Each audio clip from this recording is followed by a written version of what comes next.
Really looks tough. Hello, ladies and gentlemen. Welcome back to Mehcast Reacts Death Battle Volume 21. 21. 21, yes. It's time for Phil!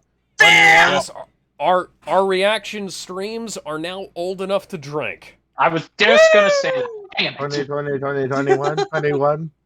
And today we're going to be watching... Today we're going to be watching one of the worst death battles, maybe the worst Torian has ever done. Blake versus what's her name? Because I can't say it. Mikasa. Blake Belladonna versus Mikasa Ackerman. Mikasa. Mikasa Ackerman, yes. She's not Spanish. She's not of Spanish descent. Therefore, it's Mikasa, not Mikasa.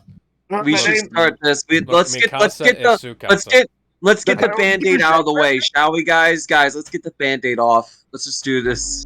Alex, I get that it's a somewhat Spanish word, but here's the thing. How do you even get this matchup? I don't get it either. I don't know. This has been a long requested fight of a personal friend of mine, and this episode was specifically made for him. Really? Yeah, he made a cake for this episode in celebration of it happening, and they saw it and they talked about it in the commentary on Death Battle Cast, and they even sent him some thank you stuff. That's cool. Jamie was such a shitty episode. It's like, here's your most wanted. We fucked it up, but it's okay. We still did it. Hi, Clone High. Oh, I can't wait for them to fuck it up Back in the before season Clone High 2. made its And the worst part is that at Blake has fairly. Blake doesn't even have any bad parents. Both of them are, fairly nice people. Good. But the thing is like she acts like a goddamn rebel. For no fucking reason. Try not to pay any attention to the fact that Blake Belladonna has 2 pairs of ears. Yep. That must mean Which she ones must work? have 4 You don't times know. the hearing. Monica Rial's death of this show. Yes. Good. Oh, that was God. That was certainly. Hi, Adam. Only gotten worse over the years. Remember when the Oh, fights God. were good? I do can remember tell when the fights were good. You can tell when the animation is. You can tell which season the stuff is from based on how good or bad the animation is. Because paradoxically, the animation has gotten worse. By the way, no. Sun's model on the current Ruby seems to be lacking in any detail on his abdominal muscles. Look, that would require them to actually do abdominal muscles. They don't have the fucking budget for that. They barely have the budget for fight sequences these come on. days. Yeah. Oh, come on. If I could commission an artist to make the shading, Is this loss? shading that Is this fucking loss? clearly. Although, speaking of Sun, he actually had a DBX that Torian made himself, but he never completed it, so it got scrapped. Blake, why were you slapping Sun in the face? Because sometimes he look was like stalking a bow her, tie on top of her Kevin. head. No, he wasn't. But Kevin, he was being a good friend by checking up on her, and therefore, in Blake's perspective, that's stalking and being useless. And people wonder why Blake Belladonna is easily the worst character in the entirety of the Ruby team. Don't let the Blake fans hear you say that; they'll crucify you. They can't stop us. We can't be canceled unless we say some sort that's unforgivable and gets us banned off the internet. But that's different. Don't you dare, Gizmo! Don't let your racist Yoda get out. Oh my god. 40% it is.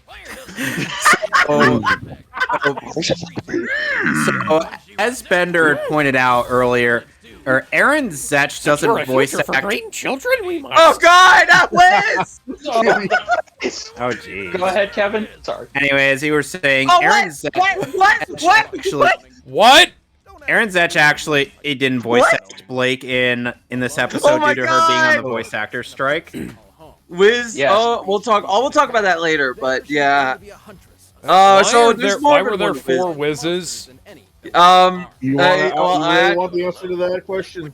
Kevin talked over him, but Well, Wiz damn. cloned himself, and Wiz no longer knows who's the true Wiz, which is probably for the best. Huh. She didn't just find teammates, but I mean, with the amount of times they die, it's not too surprising. Blake hardly has a lot of speed feats to really speak of. Look at the ears. The Even to ears this keep point, yeah. changing back and forth. Yeah. Sometimes So they look like a bow they're tie making- on top of her head. They're making Blake out to be faster than she actually is. She I doesn't. mean, we're scale to scaling. She doesn't scale to Mercury since she's never fought him. Yeah.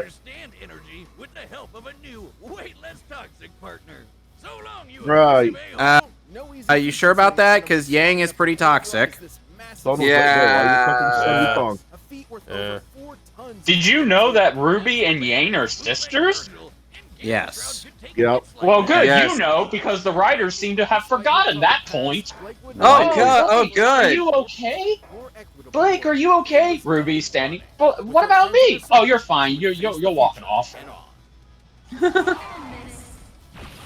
Oh, Arxis, you actually gave us a better Blake animations than recent and Ruby episodes. Yeah. It's not that. Well, that's because Arxis. Why do you need to spoil the manga, guys? You really don't have to do this again. Yeah, well, okay. To answer your question, let's Gave I've us been better told. Ruby content than Arc Rooster system- ever Yeah. could. And let Yeah, Arc Arc Jerry system talk. actually has a budget. Oh, Yeah, God. Arc actually has a budget. Just gives us some when- genre representation, though. Put my Gizmo, boy in the fighting game. when when Attack on Titan got to a certain point, which is essentially past season 3, let's just say the whole human extinction plot is just tossed casually right out the window. Genius. They toss it casually out of the window and make it about a race war. Race War! They made Attack Gas, on Titan into gas a the race Titans. war? Race war now. I'm siding with the Titans because I Here's would the rather thing. not. Oh, be no. stepped on. The Titans are immune to gas. They Am I create their own. Am I allowed to explain this? No. Because here's the thing. And Don't give a after fuck, please. when Attack on Explain to me what the fuck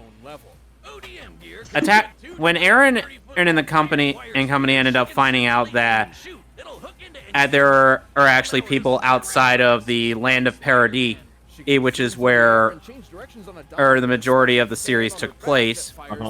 It's an island comprised of 3 cities, walled structures, Wall Maria, Wall Rose, and Wall Cena. Oh, this joke. Oh my god. That is stupid.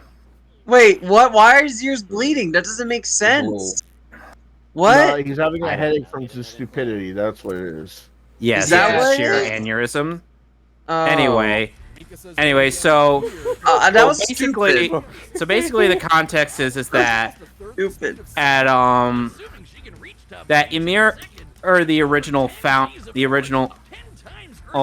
who had the founding Titan, and essentially it helped the kingdom of Eldia prosper. And the king ended up, having non-consensual sexual relations with her, or to the point where she had multiple children, and that would essentially be the 12, or that essentially be the 9 Titan, and to inherent power. And this was after she got shot and killed. Oh, her children ended up eating her remains. Yes, as the king made her do that. So, then... What the fuck? I thought the show was fucked up before that. How did it get more fucked up? Alex, How do you take premium fucked upness that, in some ways rivaled... In some ways, it came close to rivaling Berserk. And then you take it, and you make it worse than fucking Berserk. And just wait, there's more. Berserk still's got demons raping women. There's more, Alex. Okay, There's more. hang on. I have to make a quick question here. Shoot. Does does our main character commit genocide against innocent furry cute animals? I mean, he does try to commit genocide on the majority of the human race to end the war between Eldians and Marlians. Okay, that's not as bad as what Star Butterfly did to the entire magical population. That's what you were referencing. I still haven't gotten over those list of feats. They spoiled that Mikasa had killed Eren. I'm not kidding. I mean, no shit. I mean, when it comes to analysis, that was fucking stupid, by the way. And by the way, the last chapter turned Eren into a fucking incel. Of course. Because he was like, I don't want Mikasa to love anybody else. I want her to fawn over me. I'm like, you had several opportunities, motherfucker. Anybody else? Kevin, When I think about you might murder the entire human population in the world. Eren's a Sugma. And yet people tell me, oh, Eren's a great character. I'm like, no, he fucking isn't. Eren was a great character. Just like how Blake was a great character, and then Adam died. Until they fucked her up, yeah. I guess both characters relate in that regard. Oh, that must be that must be the connection this episode had. And anyway, as I was saying, so Hey, hang the fuck on. Did you say that Mikasa killed Eren at the end of the show? Yeah, At the end of the manga? Yeah, in chapter 138, she severed Eren's head from the spinal cord inside of the founding Titan. Nice. That vaguely reminds me of something. That vaguely reminds me of how 30 Days of Night ended. We complain about Death Battle spoiling, but then we give key details on how the main character dies. Yeah, well, Death Battle's not shy on those details, so why should I give a shit? I mean, they didn't say how. Anyway, as I was saying. Oh, let's watch the animation. The animation What is is the shit. connection? The animation is shit. We don't need to say much. No, we about need it. to watch This is it. We need to Torian's sit last fight. Like a ton of cake. Yeah. Oh my god! What is Yep. this? Oh, that The shading is completely fucked up. Hey, There is Blake, no how about Shadow was built from scratch. Okay, Hey, so Blake- hang on. One thing you might notice with Blake's voice is that it's lines reused from the show, which normally would be fine. But the reason they did this was because the voice actor for Blake was Oh my boycotting god! pay for voice acting at the time. Which, Why is which the frame makes rate limited? Because Torian saw Spider-Verse. 4 and times he wanted hearing? to That mimic is so Torian, why you got stupid. cut Hang on, This is- Jedi. Hang on, let Jedi talk. Were you saying Jedi? Okay, so when Torian saw Spider-Verse, he was inspired by that art style, so he wanted to use it for his last remaining 3D fights. Torian, I love Spider-Verse too, but you know, doesn't work here, that though. style worked in Spider-Verse. Ruby was popular almost specifically because it didn't do that. I get why, because they both swing around, but it doesn't really work. And here's Oh, the thing, yeah, Spider-Verse had a certain... guys. You know, the reason why Spider-Verse worked with its animation style is because it also had an art style that worked well with it. Yeah. Anyways, as I was saying, and so, Mikasa had one out of character thing is like Mikasa warns Blake like, hey, there are Titans coming, and come on, we gotta get okay, that's here. a good shot. And Yeah. Blake uncharacteristically is like, yeah, no, I don't care. Okay, I do like because this. using I do like this volume shot. 7 and That's a good 8, shot. Blake. That's a good shot. Yeah, I do. That does work. Yeah, it's all right. What is that? That's Oh my god! Oh, that's bad. is Are they- literally not The the handles worst. of brass Are knuckles. they comparing these characters just because they can both swing around? Yeah, Yes. that's why I I don't mean, get it. you should see. Oh god, you think this is bad? Watch Mikasa versus Spider-Man DBX. Oh, Oh, no! that's Not that one. Oh, the PTSD is I real. hated that episode. God, I cannot. The faces Yeah. are so dead and Looks lifeless. like a doll. I Yeah. don't really get why that one was an episode I have- either. I have. Okay, this part coming up. This part coming Oh, up. Is yeah, this actually part's a very good. good shot. Yeah. What? No. Korra. What's the continuity here? Oh god. How did we go? How did we get here? Ooh. Stakes. I'm a little confused on the blood color though. This kill shot. Here it comes. Here comes the meme Here kill comes the shot. kill shot. The kill shot. That is such Oh! bullshit. Boom. That's a good What? death. That's good. I do That like was that. stupid. I That don't was get a cool it. death. I don't. No. Yeah, it's a cool death. I don't fucking get it. Yeah, the rest kind of suck. See and assess and the blah blah And blah like, blah. she's Oh, you're gonna go fight a fucking titan with one arm. Yeah, Good Liz luck. said, "I want She's ours." Only She's dead. She's dead. Yeah, Blake is dead. Yeah, Blake's just dead. Now, another thing. Now, going back to what I was saying, it's like I want to listen to what the it's like what after they had to their say. research is bullshit. No, I want to know what they have to say. So they make anime Gamble knife. Shroud worse. Blake's variety of shadows she could spam at will kept Mikasa guessing, and her aura allowed her to survive any attacks that could land.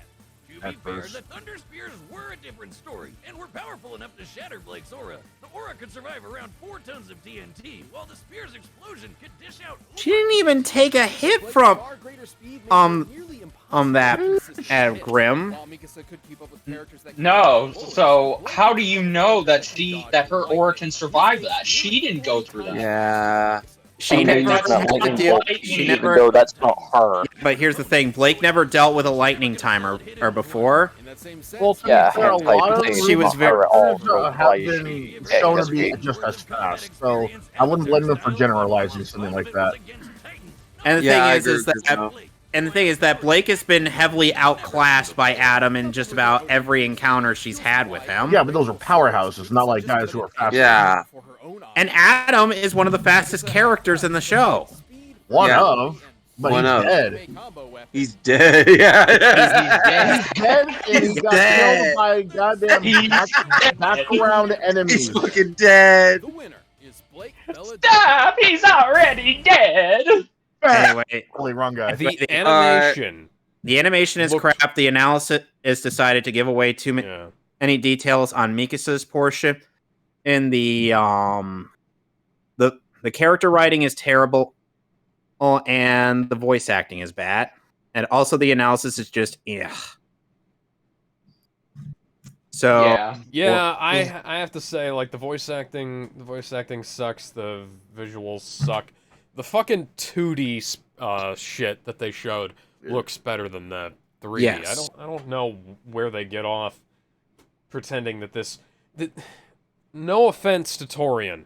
Torian, you usually do great work. You should have uncapped the fucking frame rate on this episode. Yeah. Dear Lord, I got a fucking headache from watching all this. It could have been the fluidity of the video could have been a redeeming quality. As it is, it's garbage. It makes the episode even worse. I'm gonna put this in pretty bad, and I'm gonna put this Only pretty below. bad, really. I'm gonna put this Bro. below. Yeah. Well, I can't put it in an absolute failure because it's not as bad as Sonic vs. Mario, which is the top of the list.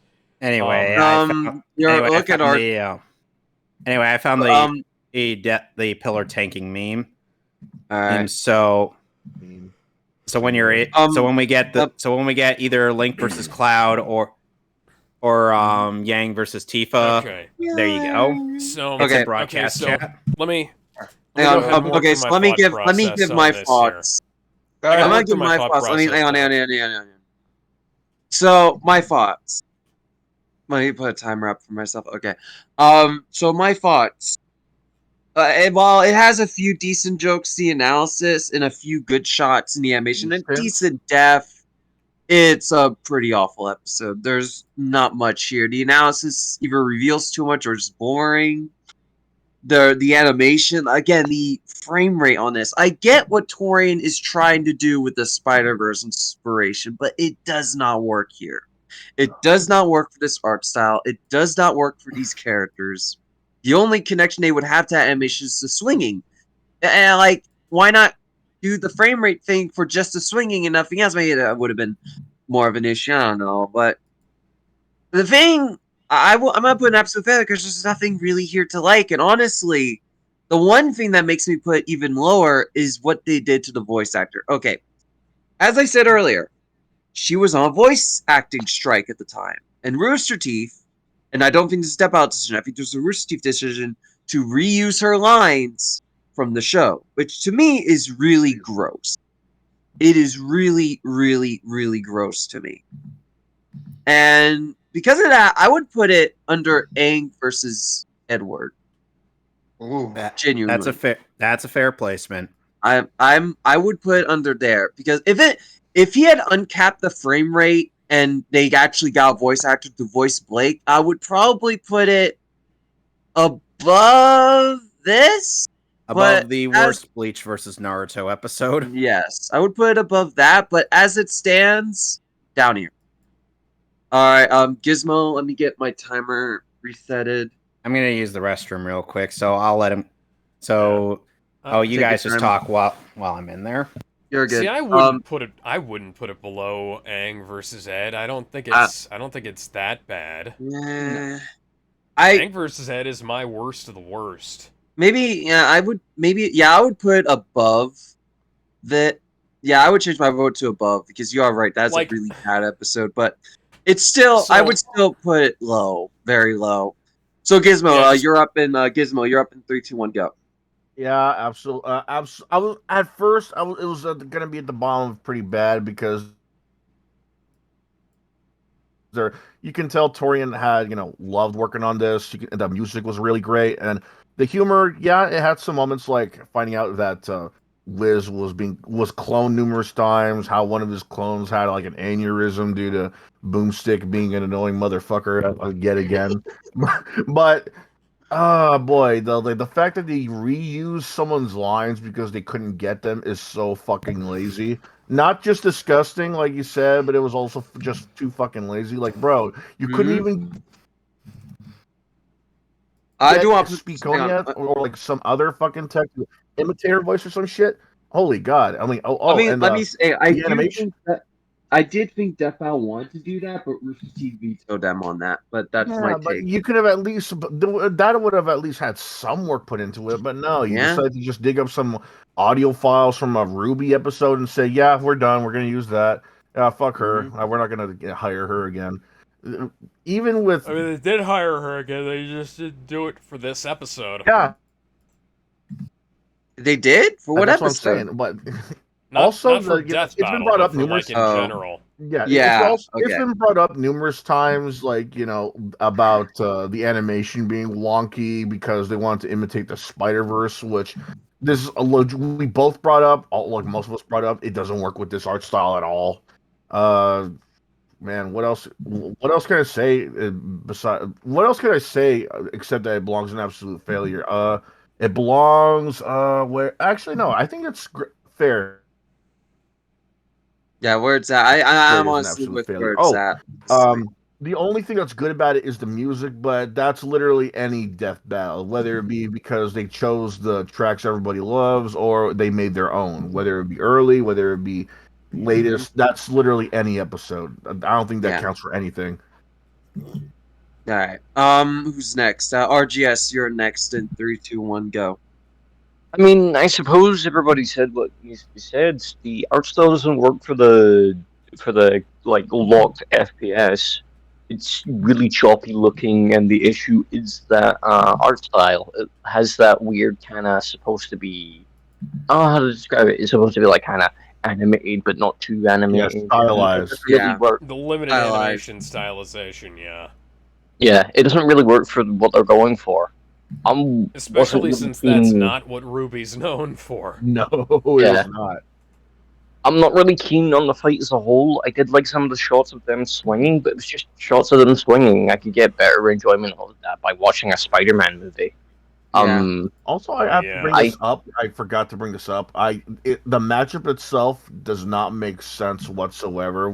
Many of us have brought up it doesn't make sense, and the only thing we could ever think of why they were put together is because they both swing. But even then, that doesn't make sense because they're not a tenuous as fuck connection. Yeah, like even then, that's not all they're known for. Hell, that's not the only thing they ever do in any of their shows or any of their source material for that matter. That's like having Spider-Man and going up That's against like Superman having... because they both wear red. It's like, okay, is that it? Well, I mean, they did fight in They a comic fight, yeah, once. but they had reasons that made sense story-wise. But No, this, yeah, I get you. You know, we talk about that, but then we have the Avengers fighting Attack on Titan and Ruby fighting Justice League. yeah, as cool as that Yeah. was, that doesn't make sense either. The Yeah. Titans just coming out of nowhere And, in you New know, York City doesn't make okay. sense because they never So explained at it. least the Attack on Titan thing was like one of those multiverse crossovers with the Marvel universe. That was barely a crossover though. They just showed up out of nowhere for a couple of pages and then that's it. Yeah, it was like promotional. Was it only a couple of pages? It was only Yeah, it was only like pages, 16 like or 3 so tops. pages. It was very I short. thought they did a couple of volumes of that. No. A couple volumes, dude. How awesome would that have been? No, they just did a couple pages. We need to let RGS continue. I paused this timer. I'm sorry RGS, do you want to go on? sorry. You're good. You're good. Right. So just to gain my train of thought, yeah, the animation is kind of doo-doo at points. I wasn't really keen on the jokes either. I know people enjoy the whole scheduling with Wiz and Boomstick, but for this episode, this seemed like particularly grating. I don't know why. I just wasn't really vibing with it, I suppose. I thought the whole brain aneurysm thing was a bad joke. I thought it worked, but they could have been with anything else except for the. It's funny when you say it, but it's not funny when you do it. I think it's one of those things. It was just grating, the whole spitting thing. The farting thing. Yeah. Yeah. The death is okay, I suppose. For some reason, I seem to kind of have a bit of an issue with it, but I think it's due to how it's presented. I would have rather the explosion be presented a different way. I haven't watched Attack on Titan, so I don't know if you stab one of those thunder spears into someone, their fucking eyes and mouth start flaming up. They don't. They don't. So it just misrepresents the weapon, and it just kind of makes it seem iffy. I know it's supposed to be a cool shot, but with everything that's going on in this episode, it just feels like they couldn't be arsed. And this is what this episode feels like. They just couldn't be arsed. Has that weapon been used on a human being before? No, I don't think so. It's only ever been used on Titans. Okay. All right, so I so suppose RGS, it's creative liberty. I put it. I suppose I put it a bit above, so it goes above Laura and Nathan Drake because I think that's more egregious because it's just a lame fight overall. You see, I would agree, but the whole reason the voices thing makes me put it below. Yeah, but everybody's talking about that. Unfortunately, I'm not really a fan of Ruby to kind of give my opinion. Am I coming in clear? Yeah, you're good. coming in clear. You're good, man. You ready? It's your turn, Jedi. Yeah, I'm ready. Mm-hmm. Right, all right. 3, 2, 1, go. Okay, so you guys have pretty much said everything that needs to be said about this episode. I'm just going to say it right now. I hate this analysis. It did not get me interested in Attack on Titan. I've never been a fan of Blake's character, and there were some funny moments, but the ultimate comedy sin this analysis does is a fart joke, and it's just not that good, and it's not that funny. I hate that season 10 was the low point for their comedy. Season 8. Season 8, excuse me. Season 8 was the low point for their Season comedy. 10 isn't even out yet. That comes out in May. Yeah, exactly. What am I talking about? What the fuck are you talking? Get out of here. No, but the animation too. Look, I can. There are some cool shots when it stops and you really look at it. It has cool elements in it, but just the way it flows, it's terrible. And I'm sorry. I think Torian should have done this for All Might versus Might Guy because that had the benefit of actually clashing well with each other. Yeah. This does not. The voice acting, it is. It's terrible. Look, if they couldn't get Erin to reprise her role, then just either get a sound-alike or just don't fucking have her talk because Blake doesn't even talk that much. So what would be the point of her talking? And I would probably assume that's a really good point. They could have just had her. It would be very obvious. It's a good point because they don't even have to have her talk. She could just stare at her and just have them fight. Like that's all they need to do. Exactly, because honestly, though, like for as much as it would have been really obvious them not having a voice for her, it still would have been better than contrived nonsense. yes, no, and again, character-wise, both Right. these At two this were point, out I of think character. we can agree that most of. I think we can agree at this point on they should talk of whether they need voice acting or not, because a lot of these. No. The soundtrack. Sorry, the soundtrack is the only thing that keeps this episode from being an absolute failure for me. But I would say it's a pretty bad episode. It should go in pretty bad below Pikachu versus Blanca, but that's my opinion. Right. Yeah. Look, I'm happy my friend got this episode. He was over the fucking moon. He loves it. He has no problems with it. That's fine. I know other people are the same way, but this is not the best episode of this season that was celebrating 10 years. Yeah. Sorry. Episode? Yeah. There is a fan base for this episode. I'm not even joking. And I'm not surprised, honestly. Like, there's some episodes I don't like. I know that There's really a fan well. base for everything. Yeah. But It's think like how about there's how a many fish for episodes are everything. out there. They have All right, Balrog hang on. We need to go on. So we got two votes Superman for versus Goku, Hang on, Superman hang versus on. Goku 2, the Hulk episodes. This is the one that has a fan base. Yes. It still makes sense. Why would you have a fan base for Okay. this one? Guys, we need to move on. So we got 2 votes for above Yang, 1 vote for above Nathan, 1 vote for below Pikachu, 1 vote for above Mario. Kevin, where was your vote? I put it in the same place as you did initially, which was below Aang versus Edward. Yeah, I moved it because honestly, that episode's really bad. Let's just leave it at where it is right now. Yeah, we I got said it enough was votes to fine leave where it. is. All right. Bing! What we gotta get? What we gotta get? What we gotta get? What we gotta get? What we gotta get? The lesson that we should learn. Eat your Yeah! Woo!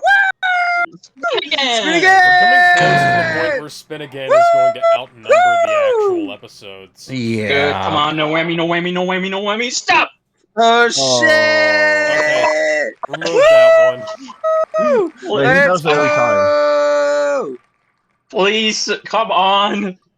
Oh! I'll take what we gotta get? What is shit! going on? Oh! What the fuck? Remove the goddamn Almost button. got Jason. Here we go. I Spin wanted it to see again. Wilson versus Michael. Oh, come I'm on. gonna strangle this wheel. Oh, we're gonna get number 1. You son of a bitch. What the Here we fuck? Oh What my the God. actual fuck? I throw you. No way! No way! Is this the 4th time? Is this Oh rigged? my Holy This is shit! 6. Is this fucking rigged? Is this real life or is this just fantasy? I'm gonna kill this wheel. No! No way! No! You mother of a motherfucker. Just get rid of what, Ben? No! Never! Please. Never! We keep going until we get an episode. No way! Just get rid of all of them, Ben. Save us What the is this? trouble. Never! My insanity is dripping right now. Are you kidding me? I can No feel the way! brain matter melting. There's as no I you can way! feel it coming in My mind. out my ears. I can feel my ears. All that work for a bad Thank fucking episode! God. God damn it! Boo! Oh, this episode. God. Okay. Spider-Man God, 2099. this episode could This have is been an great. Awful episode. God Okay, damn it! is Like, it Can I just say, literally. Can I say this was actually one of my most wanted for a long time back then, and when I saw that this was happening, I was excited, but then when I watched it, I loved it, but then as the years went by, I was like, oh, what the fuck was I on? Yeah. Finally, I want to say, Williams No, no, voices I'm- old Batman in this episode, and I thought he was great. I want to Yeah. say, It's too short. we went for 8. No, guys, we went for 8 spins to get a bad episode. I'm very Jesus. sad. I Yeah. throw you out of a building, my brother. Don't you mean throw you off a futuristic building? No, an old school building where you hit concrete. Not Why Jaws you- 19. Architecture. And of course, superheroes. Yeah, the future's still. No, get that off. Get that off. Get that Yeah, off. I Okay, did. thank God. I want my hoverboard. Guinness, the Batman I want my goddamn hoverboard. Era, the Spider-Man We're never gonna get that. The government will let you get it. I've been waiting. And it's our job to analyze their weapons, armor, and skills to find out who would win. Bill Batman Gates. Beyond was a show that seemed awful in sprites are actually concept, pretty but cool. worked Okay, look, wonderfully. I'm about to make. Can I make a bold statement that okay, Batman Beyond is much darker than Batman the Animated Series. Oh, absolutely. Yeah, in a lot of ways, yes. Yeah, I would say. Yeah, absolutely. I would say Without doubt. so. Honestly, the show in concept seemed like a bad idea, but in execution, it was brilliant. Honestly, if you can believe it, Bruce Timm, the co-creator, he didn't want to do this because Kids WB mandated that they do this show, and he had to be convinced by Alan Burnett and Paul Dini to do this show, and they were the ones who actually wrote some of the good shit to get him on board. Okay. So, remind me, who's the one who decided it was a good idea for Bruce Wayne and Barbara Gordon to get together? Bruce Timm. We don't talk about that. We don't talk about that. It never happened. We don't. And It by the way- never happened. Never talk about it. Canon. It's canon, bro. And by the way, Fuck it is. That comic is not canon. and by the way, comic fucking itself bat is not abortion canon, comic. but the ship is canon. It happened. Ugh. anyway, guys, Yeah, I have the movie. It's staring at me. Terry McGinnis God help me. is essential. Terry McGinnis is essentially a Batman if equipped like Spider-Man. Yeah, exactly. Yeah, he's Oh, dude, fucking great. holy shit, there is something appropriate about us doing this episode, because it's been announced that the Batman Beyond animated film that's still been kicking around, it's now back in development. Is it actually now? Oh wow, I have zero faith that that's gonna be any good. I don't have faith. On. Who the hell are you gonna get to play? Terry I want to see lifted that. Batman Beyond animated film in theaters. Yeah. It's If been they over get 20 I'm gonna say years. this. If they get If it has Rooster the- back, if it has- yes. If it has the people that made Batman Beyond great, I'm on board, but I don't trust it. I honestly would just it depends who's writing it, because they Yeah. want this to be their equivalent of Into the Spider-Verse. Oh god, That's whenever not gonna fucking fucking no, guys. Whenever fucking DC copies Marvel, it ends in fucking disaster. Please. No. They can't look. Okay, look. I would have been behind that. Those are some actually some cool batteries. We've lost like 3 Batman already. We lost. I would Yeah. just get Alan Burnett and Paul Dini to write the goddamn script. They are still Yeah. writing Batman. And I agree. I'm not talking about characters though. I'm talking about like we lost the voice and we lost the original Batman. Yeah. Oh wait, I mean, wait. Wait, did the voice of Terry die? No, he's not still bad. alive. Okay, I was about to say what? Kevin Conroy. I'm talking Oh, about right. I'm talking about the voice of the original Batman, and I'm also talking about He might be the- old, but he's still the goddamn Batman. I'm also For sure. talking about Adam West. Yeah. Okay, yeah.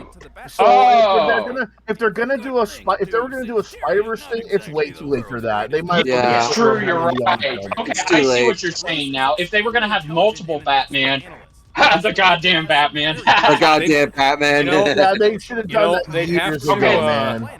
Okay, that age is wrong. As a DCAU expert at this point in his life, he's in his early 80s. So no, Early I was about 80s to to early 80s, later in his 90s. Well, Yeah. he's in his 90s when we In see him in that Justice in the League Unlimited. yeah, in the episode. epilogue. Yeah, that episode. Yes.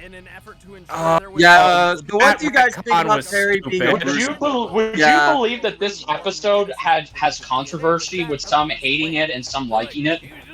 Yeah. I don't mind it, but I do understand why people would hate it because it is I stupid. personally, No, look, I think it's I have well with, bias. like how I- Batman is.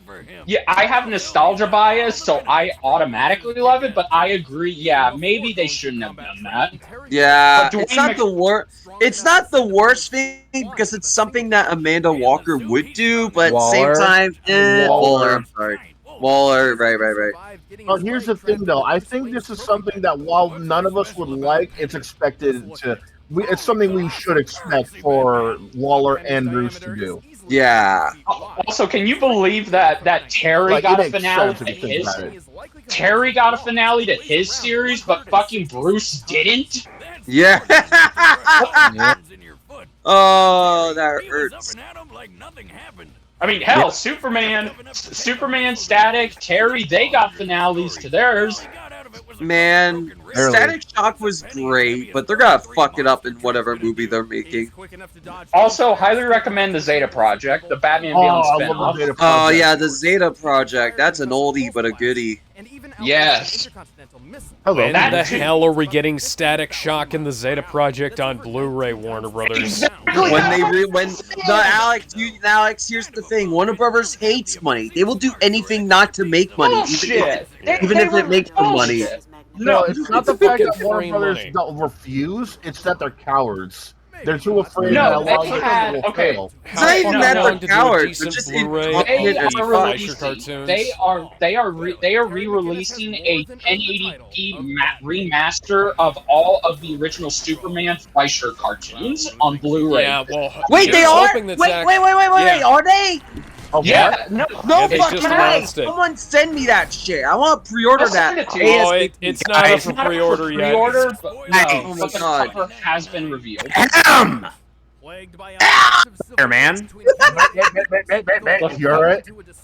I was introduced to Miguel O'Hara through Spider-Man and Shattered Dimensions. Great game. Same. And also interesting how they ended up transferring some of the traditional rogues into Miguel's stuff. Also, Is it Miguel had female Doc Ock before Spider-Verse did. Oh, yes, he did. Exactly. There were also, they also used a bunch of previous Spider-Man voices for the game, and it was really awesome. And they the got voice Neil of Patrick Bumblebee. Harris back as Amazing Spider-Man. That was Yes, fucking I amazing. loved that. But Yes, thank you. Spider-Man was voiced by Josh Keaton. It And makes Christopher me Daniel really Barnes wonder voiced Noir why they went Spidey. And Daniel Barnes would later go on to Spider-Man voice Miguel Unlimited O'Hara instead in of Edge of 2099. Time. And then we also had Who did Miguel in Dan Gilvason on who Oh, voiced best Stan Lee cameo. Best in, Stan Lee Shattered cameo. Dimension. Yeah, who was who did Dan play in Bumblebee which in version the of Spider-Man did Dan play previously? Let no, me go. he played Spider-Man in His Amazing Friends. That was the Spider-Man he voiced. Oh, okay. The series Damn. was Spider-Man. See, I was gonna say, Amazing was friends. he perhaps Spider-Man and Spider-Man Unlimited? Because if he was Spider-man Unlimited, that would have Spider-Man been Unlimited was was Reno Reno Romano. That was Reno Romano. Yeah. Who also who would voiced later Man. on. Yes. Which, by the way, DC, you're bringing back all these Batman actors. Where the fuck is Reno Romano? God dang it! You know, Unlimited was weird because that was a quote-unquote sequel to the original, but they weren't allowed to reference it. No, they weren't. Which Here's is so the thing. weird. Here's the thing. It started off as a 2099 show, and then they got retooled, and then it got retooled again. and it got right. Oh, you got Spider-Man Unlimited? I actually like that Which show. is why Peter straight up looks like Spider-Man 2099. He straight up stole Yeah. Miguel's look. Where the fuck are Spider-Man Unlimited But hey, and Spider-Man it the wouldn't- animated series on Blu-ray? It wouldn't be the first time. It wouldn't be the first time. Spider blood, It wouldn't be the first time radioactive Peter spider steals from somebody. Spider-Man. Hey, remember when I remember when Peter Parker's radioactive cum killed Mary Jane? We don't I talk try about not to, We Ben. don't talk about Oh, Spider-Man man, Rain. that's a messed up story. Yeah, they were like, hey, let's make Old Man Logan, That- but with Peter. Okay, let's- how can we Let's make make Peter Old Man sad? Logan, but more Okay, sad. what's No, it's the what's Dark the Knight one Returns. fucking what's the one fucking comic that's worse than One More Day? Oh, God. Spider-Man Rain. No, Spider-Man. It's clones. Okay, yeah, the Clone Saga shit. Saga, That's don't Clone you Saga think is Spider-Man not Rain's worse? worse At than least, at Spider-Man least it was Rain. interesting. Are you sure about Spider-Man that? Rain Because is- they brought Yep, back. I stand by it. Spider-Man Rain is at least interesting. I stand by the Clone Saga being interesting. We got It's Ben better than Riley out of Rain. the Clone Saga. Yeah, Yeah, I actually know the I'll guy who do created that, Ben yeah. Riley. Well, one of the guys who created Ben Riley. Oh, nice. Oh Yeah, man, Stephen Butler. you want to talk about someone whose run is just inconsistent and crashes and burns? Look up Ben Riley's current runs. Oh I don't no! want to. Isn't he a God, bad Butler- guy That now? didn't show me. He Yeah, was Stephen a bad Butler made guy. a post about that, and he was just like I don't know what they're doing to this character. I Ben created. Riley's one of the best Spider-Men, and Marvel just hates his ass. I mean, DC also hates Tim Drake. That's why they made him gay. Yeah, Yeah. Also people hates doing John that shit. Kent. Didn't Tim Drake Yeah. have a thing with like spoilers? Marvel though? also hates Oh, Tim yes, Drake was Iceman. Tim Why Drake did was they supposed to make be him married gay? to Make a Spoiler new by this point, Robin. but you know. Oh, But they- not but only they that, took Spoiler away Gizmo, from him. but in Young Justice, he's paired up with Cassie Sandsmark. Which makes You got cut off. absolutely no Just fucking what? sense. No sense whatsoever. I think that's more based on the DCAU ship of Batman and Wonder Woman. He was saying, Gizmo, that What the fuck? Tim Drake is paired up with Wonder Girl in Young Justice. No, wasn't Superboy with Wonder Girl in Young Justice? No. That was Martian, Miss Martian. No. Yeah. No, I'm talking about the comic books, not the show. Yeah, in Oh, the the comics, comic yes. Yes. In the comics, yes, it was. and no. Oh yeah, fun fact: Miss Martian was in the Supergirl show. There was Yes, no it was, and Superboy. it was terrible. Everything in Supergirl was terrible. What are you talking They about? shit on the You know, of course it they was. shit on the legacy. They changed Jimmy Olsen. They changed goddamn Perry White. Fuck everything about that show. Perry White was in that show? Yeah, No, the- he was really. I Supergirl's never boss saw was him. supposed to be Perry White. No, Oh, But it God. wasn't Perry White. That's what That I was got Cat from it. Grant. Her new boss after I wanna season be two- poor. I wanna no- be poor. Her new boss after Callista Flockhart's character, Cat Grant, was oh my god, a Snapper Carr. That's it. It was Snapper Carr. That's a different They character. brought, from the why would you comics. bring back Snapper Car for anything? Nobody likes Because- him. And they made him a middle, and they made him an old cranky guy. By the way, are we all looking forward to Oscar Isaac as Miguel? Oh god, yes, he's a Yeah. great voice actor. Yeah. Yeah. Oh Yeah. Of the year 2090. I'm not- I'm Susan Wesley definitely as looking Madam forward Web. to it. Hopefully- But his design. Hopefully they don't waste him like they did as Moon Knight. I hate boy. the design. I hate the buff-ass design for Miguel in Across the Spider-Verse. It looks like Alright. shit. Let's watch Yeah. the animation. Let's watch. Yeah, I'm guys, let's alright. watch. What's the sprite animation? he's I do from like the this Fisher opening. Price. I do like the Yeah, opening. He's from the Fisher Price Look, Spider-Man. why? hit. What the fuck? The background is I kind of already hate this. Why? odd. Well, the Why? I do like this. I like that Look at the shot. Batman That sprite. looks too modern. It's The Batman not Spider looks futuristic enough. fine. No, Yeah, I the love it. sprites are fine. Excuse me. Ah, I Hi, like that. Natsu. Todd Habercorn voicing Miguel O'Hara. That's And actually that- perfect. And Dante, and former Dante combatant, is voicing Terry McGinnis. Oh, cool. Ooh. Like I said, Kent That's a good Williams, shot. aka the voice of Full Metal Alchemist's father, and Fuyutsuki is Bruce Wayne in this episode. Jesus, Terry Judge. And I don't remember who voices Lila. What the fuck is up with the perspective? The perspective is all kinds of fucked all over the place. I haven't really noticed. Watch this specific Ooh. shot. Watch this specific shot coming up where he throws that The up. wall combat's pretty good. Yeah. Okay, watch the bola. Okay, so originally Luis posted when it was either Luis or Zach. When the bola hit Miguel, it wouldn't stay on. It snapped off immediately. That So made they more have to- sense. Yeah. Oh, what the Yeah. fuck? Oh, what the fuck? What did they do to Bruce? That looks Oh awesome. my god, Bruce! Has poor anybody ever man. played the original Space Quest? Yes, I have. Yeah, Also, that I do. looked like sprite art from Space Quest 1. Also, did anyone notice they referenced the smashed car like they did on the previous Batman? Yeah, fight? okay, That was cute. that car. I hate this. This is kill lame. This animation. is lame. Lame. Boo! What is that? No! No, That was fuck over you! too quickly. Congrats, Fuck Terry! You you. just murdered a man. You're officially Batman now, kid. Yeah, you murdered. You're the Where you want goddamn a battle that you could never win. boy. Okay, this ending analysis is good, but the animation did not convey any of this. Yeah. The animation is fucking terrible.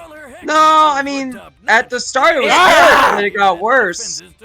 Yeah. That's why I don't like having okay, look, iron because it look, breaks they were- the outside went help all out. rule they have.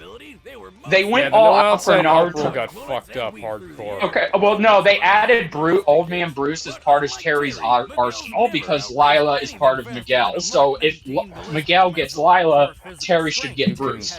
Okay, Yeah, so but you Lila can is straight up technically- deadlifted like Spider-Man did. Whereas Bruce, Yeah. Bruce is It's almost like Miguel Bruce and is like Peter have actual outside help. relatively Even then, similar this power still have scaling. AI. Yeah. Yeah, but Bruce is always in his head, so it's not as if they could just remove that.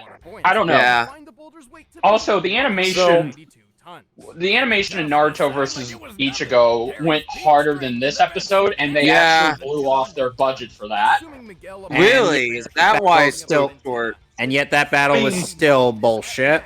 It was an awesome animation, though. The one redeeming quality of Naruto versus Ichigo. Shame that Most episode had to Spider-Men affect are this one officially negatively, listed with a though. maximum lifting strength of 25 tons. That's not I mean, right. That's Yeah, provably untrue. Spider-Man has Yeah. lifted way more than that. Yeah, Okay, that's but not right. They're going that's going off of what they said about him in season 1. He's that's not lifted what far the more fuck? heavier shit. Why are you nowadays. using information from season 1, guys? Why? And now Guys, you're to distract you from the BS, I gave you in the broadcast 58 chat. tons. Unlikely That's Peter better. can replicate That's this feat better. without proper motivation. And what? Okay, now they're mentioning a better one. Okay. Anyway, to distract you from the bullshit, I have Yeah, 130 tons. That's better. That's better. I have sent a picture of my Space Invader. Your Cool. dog is cute.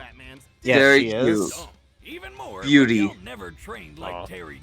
Okay, they point out that Terry isn't as smart as Bruce, but what they fail to bring up is that Terry actually is a much better street smart person than Miguel.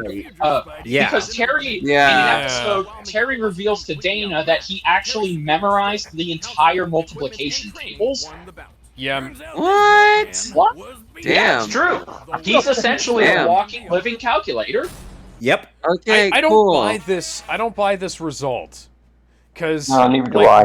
between the okay, so you have the cybernetics in the Batsuit, right? Right. Right, but Miguel is pretty close to Peter in terms of most abilities, right? The only Correct me thing if he I'm wrong. doesn't have Right. is a Somewhat- spider They're also sense. they're practically the same age. Yeah. They're practically See, the same spider age too, sense- so they should have like the same feats. The spider sense could be the spider sense definitely is a bit massive game changer. Yeah, it's OP. But like, okay, so I can't definitively say one way or another if this is an absolute failure or because of the result. The way they analyze it, I can Alex, say, okay, Alex, just thinking about it like this. This is the one time where a Batman character has a version of Batman, not Nightwing and whatnot, has actually beaten a Marvel character. This is a different Yeah. character altogether, though. Terry McGinnis Yeah. is way No, more but different I'm than Bruce saying Wayne. a Batman. No, but he is saying that, okay, out of the spider fights, this is one where a Batman can actually win. Just the Batman. hypothetically, I could believe that a Batman could win. At the same time, zero prep time, I do not buy that. Yeah, there Well, would be yeah. zero prep time, though, like, realistically. Yeah, for well, Death Terry Yeah, doesn't go because- off of prep time. Batman and the character is still Batman is still a Batman. They need prep time to take care of anybody. No, Okay, well, see, I mean, 'Cause- yeah, 'cause here's the thing. but- Terry doesn't need... Miguel has the same level of reflexes, his strength, durability, etc. That Spider-Man, that Peter Parker does. He doesn't Can I have the say spider something? sense. Sure. Okay, so to piggyback off that, Terry's the one character who doesn't need prep time because he has Bruce in his fucking ear. So Bruce can tell him these strategies as he's fighting, and Terry can use Bruce's experience. Allow me to explain to you how unhelpful that is when a man in a spider costume is beating your ass.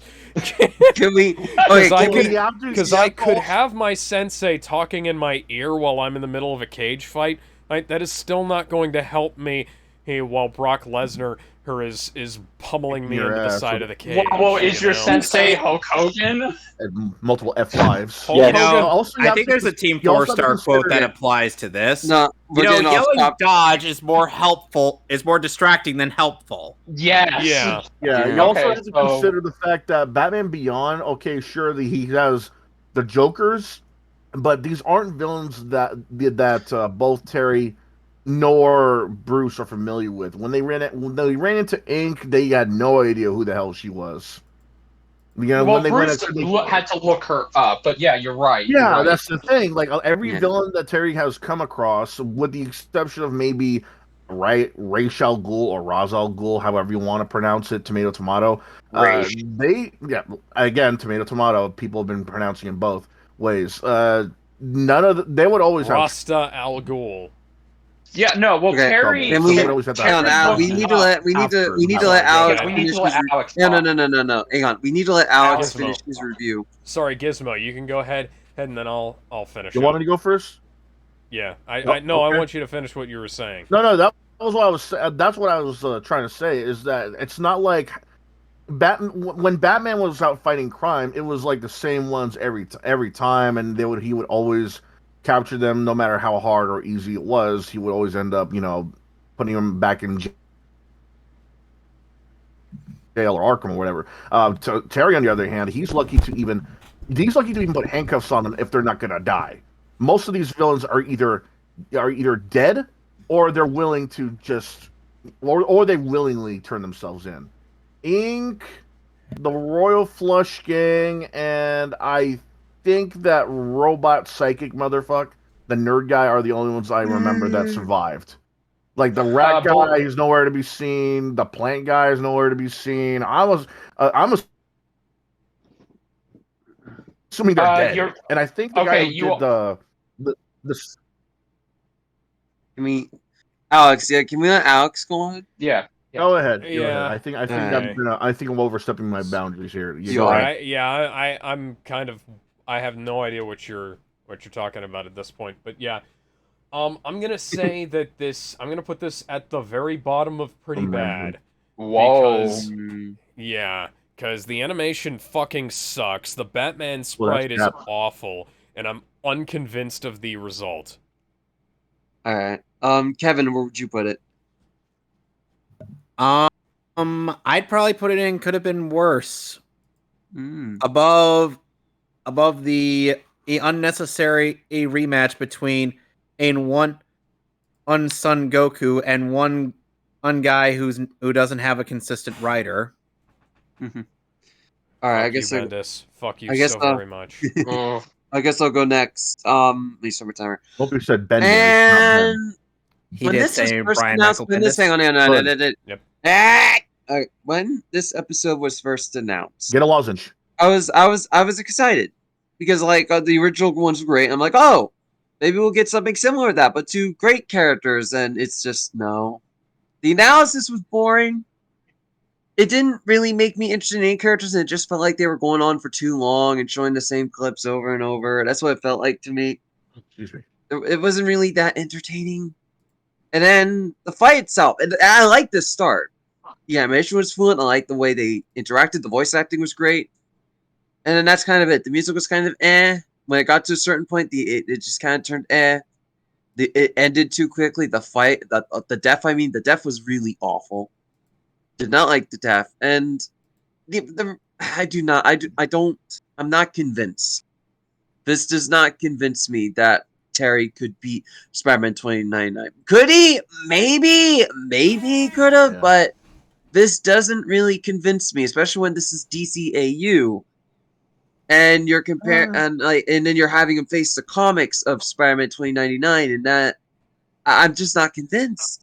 Genuinely speaking, especially since Miguel does have Force Hammer. Yeah. He didn't even fucking used it. He never did. Stupid. Never used it. They mentioned it, but they didn't use it. They specifically said he had the real hammer too, and it's not there. It's not there. Part of his arsenal. So, that's the thing. In the comics, that's bullshit, though. He uses it. No, he doesn't. Well, technically, he doesn't. Not in the way you're thinking. In the comics, when he caught, well, I know, I understand that, but I just if I would put it under 4 versus Wonder Woman, because at the very least that has some decent animation despite its unfinished quality to it, and to me, I don't know, it just feels like a wasted fight. It just feels like the budget was used on a better yet also badly researched episode, which we talked about earlier. So I would put it like again right here. Personally, I do find it better than these two, mostly because I don't know, just they wasted these two horribly, and Pikachu, poor Pikachu. But yeah, just right there. But that's for me. All right, so Gizmo, you're up in 3, 2, 1, go. I was gonna put in could have been worse, but at the same time, when I watched this episode yet again, dude, it could have been a lot better at the same time. Yeah, like holy hell, absolutely. you got 2 characters that everybody loves because of the Batman Beyond cartoon and because 2099 decided to reintroduce himself in a multiverse action Spider-Man game. Everybody this should have worked. This should have worked, and somehow it just did. I don't know what went wrong. I don't know what happened behind the scenes for them to just say this is fine. It's really not. Like this city is fine. Yeah, it's fine. There's nothing wrong with it. There's plenty wrong with it though. Like well there's some exceptions. Well, the city looked really out of place. It looked more like it was gonna have a Batman versus Spider-Man round 2 instead of a Batman Beyond versus Spider-Man 2099. The music was okay, but the thing is, that's again you could say that with every episode. When it comes to the music, it's always okay. It's always okay. It's always good. It's always fine. But the fight was too short, man. The death sucked balls. Like the death didn't even make sense to begin with. And it was so cartoonishly bad. Like a perfectly round circle on his torso from a bunch of like explosive batarangs. The hell is that shit? The only good things that even Bruce Wayne, when they showed him typing in his back computer, he looked really weird, man. I don't know what. Look, it's fine if it was like season 1 or 2. Maybe if it was outside of Death Battle's fan art, like on MS Paint, but this looked really out of place. The only good things I can think of. He looked like a shriveled up prune. Right, and he's old too. So he's more of a shriveled up prune now. Looked like a poorly drawn shriveled up prune. MS Paint. Yeah, Gizmo, you're out of time. Where would you put it? I would put it in pretty bad, right at the top. Right at the top, I say, because, like I said, it could have been better. Like there was hints of care in there, like the animation.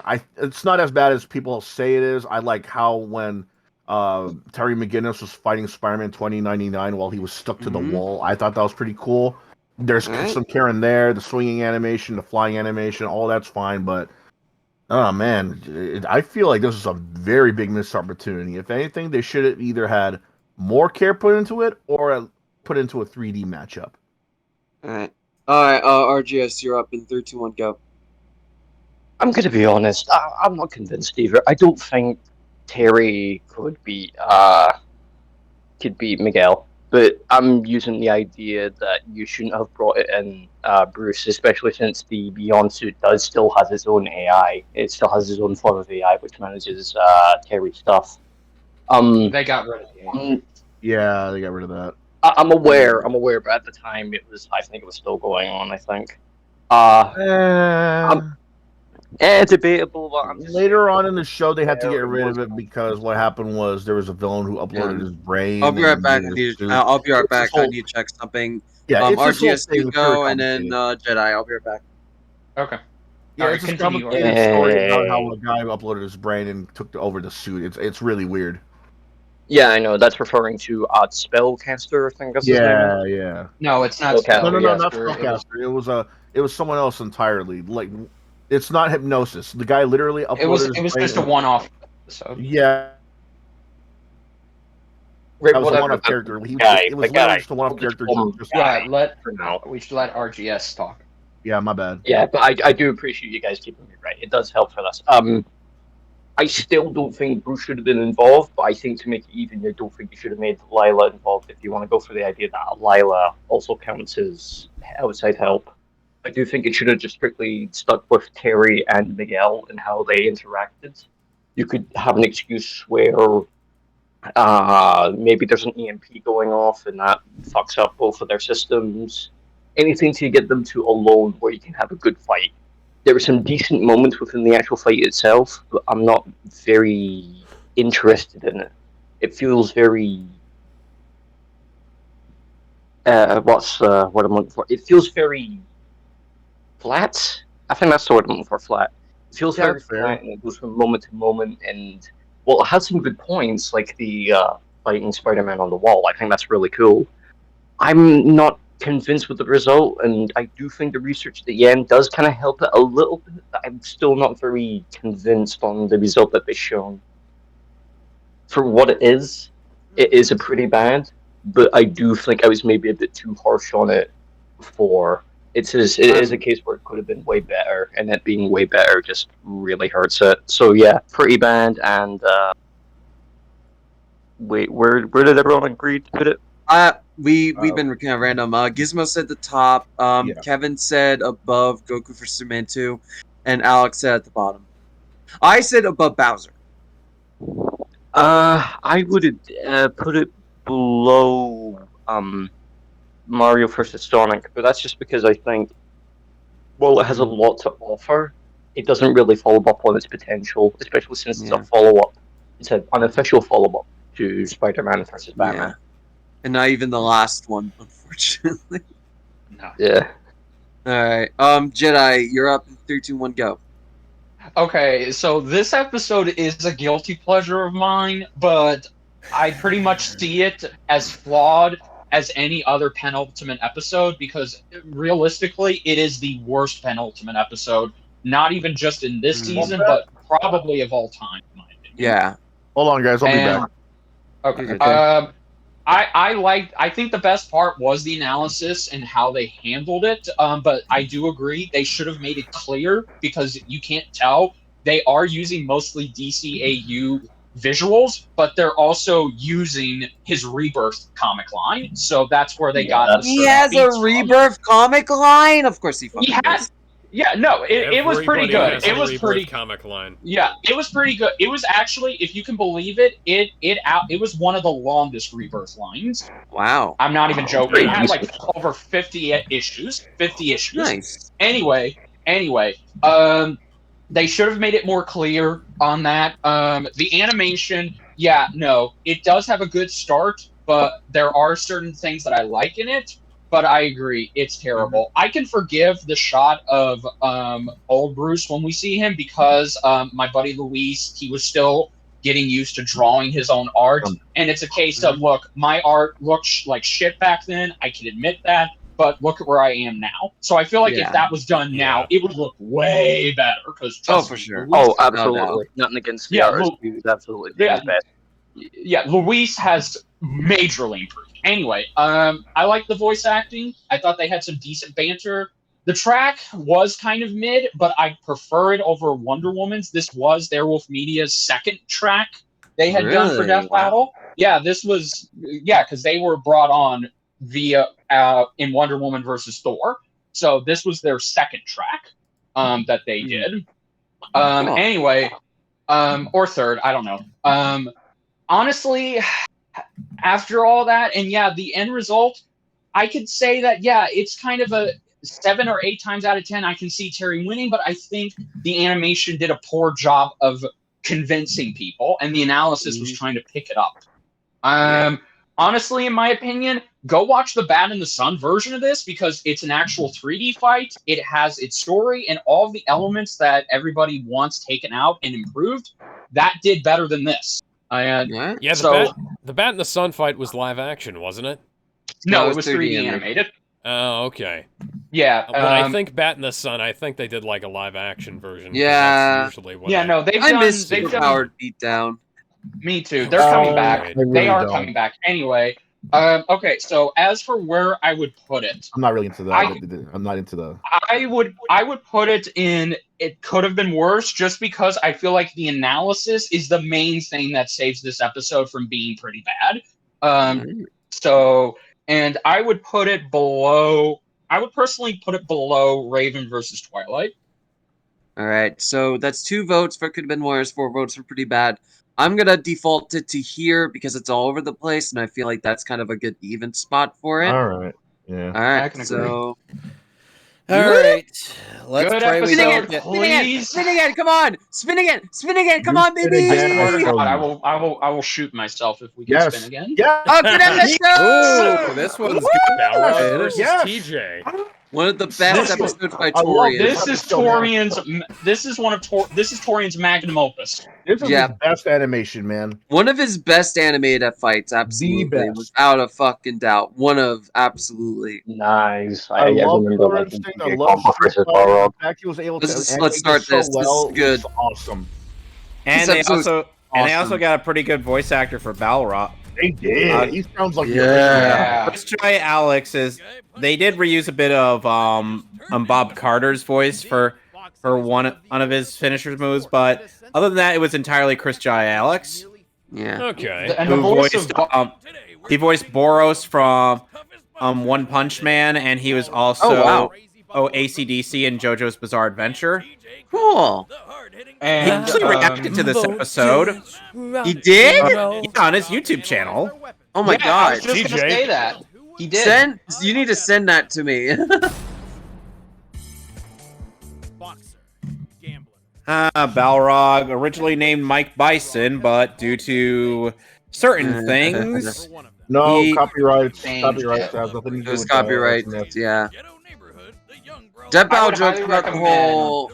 Dead That Bow was a jokes about joke. the whole rape thing, but it was actually copyright. That was just a I would joke, yeah, highly copyright. recommend you check out that live action Balrog fan film documentary that they used here and there. Oh, cool. Oh, I didn't yeah. know about It's a that. tearjerker. Like some of these photos that you're seeing of young Balrog, when you see those photos, that's from the fan film.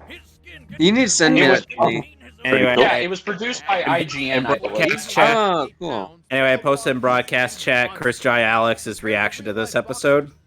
Appreciate that. And I'll post the. Wow. Damn. He's heavy. Oh yeah. Oh yeah. Built like a brick shit house. Out of the 4 generally accepted styles of boxing, sluggers are the most straight. Oh, Mike Tyson was such a brutal fighter. Oh, yeah. Oh, yeah. It's ludicrous. Terrifying brute. The Capcom That sounds like something someone would say right after getting punched by Mike Tyson. And I just Fran does a sent. better impression. I Oh, sent a God, link fucking to the Street Balrog Fighter movie, fan the film game. in broadcast chat. Appreciate Ooh, that nice. I again. might check Thank that you. No out. problem. The end is a tearjerker, so just be prepared. Will do. Oh, and by the way, Bob Carter had also voiced While all these moves are fair game, Shao Kahn in Mortal Kombat 9. fairness is Wow. what Balrog cares about. So it's an interesting be case honest where a with voice you. actor who was in Street Fighter What's also wrong with his voice acted, eyes? Mortal Kombat. Oh my god. Oh, and Jameson Price also voiced the announcer in both games. Unfortunately, That's cool. his victory was short-lived. Straight off his When he feet. returned to the ring, he ended up killing his opponent. Oops. I love By the fact that headbutting them. the hair. Yeah. Gambling, booze, Yeah, this actor who plays Balrog in this fan film, he looks just like him. Yeah, it's Yeah, identical. no, it's pretty much 1-to-1. Good on It's the guys it's who were finding it. scary. And I think Balrog would eventually end up joining Shadowloo. What's wrong with M Bison? Like they got a 1-to-1 for Balrog, but not Bison. Yeah, M. Bison's a little weird. Balrog Oh, looks punching great. an elephant. Bison looks like Bishonen I Jean-Claude Van think they were Damme. trying to imitate the Street Fighter 2 look because that was way before M. Bison got his buff look. Okay, that makes sense. I'm gonna be honest, Ed is missed potential. I was kind of hoping to go more into the fact Dhalsim, that he was trained by Yeah. Balrog. you know, has anyone seen that one dorkly skit of Dhalsim not Dulce stretchiness not really working all that well, but then he found one part that still works. Have you seen Have you seen that Pete Holmes Street Fighter sketch where he's talking to Delston and Delston he's having to explain to Delston why he can't work as a fighter. Oh yeah, I've seen that. Street Fighter Red Tape. That was funny. The fact that E Honda and Balrog both survived that drop is amazing. Yeah, I know. Honda just comes back in time to see that Ryu and beaten Bison. He's like, "Hey, what's going on, guys? Oh, you already won? Oh, look at that! They need to bring back. Oh my God! Why am I blanking on his name? We just saw him. We literally just saw L by the hands of Dudley. Yeah, Dudley's a great guy. Yeah. But hey, we're not here to Literally, the final boss just to get his car back. Not gonna be able to pick up any of that money with fucking boxing gloves. Fucking idiot. We need some more Street Fighter representation. Unfortunately, Where's Guile? Yeah. Unfortunately, the gloves are completely fused to his hands. Everyone does he even have hands? You know, I love TJ Combo, and they did him justice here. By the way, another actor from Street Fighter is also in Mortal Kombat, Karen Strassman. Oh wow, she voiced both Poison and Katana / Esmelina. Okay, I will say I love the Killer Instinct sequel reboot. It was phenomenal. It's a shame. It's a shame Microsoft hasn't been able to make a sequel because the guys behind that have been too busy, and the guys who are behind the continuation are also too busy.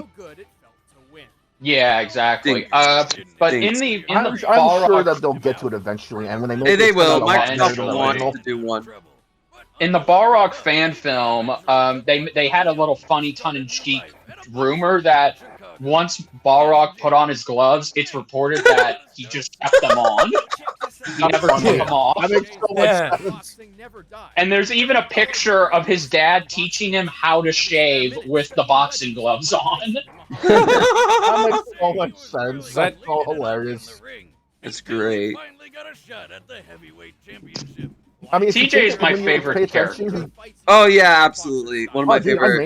He's a really cool character. So cool. This is probably the best analysis because they actually use boxing research and they do real life boxing fights. Oh yeah. Absolutely. Why are you teaming him, TJ?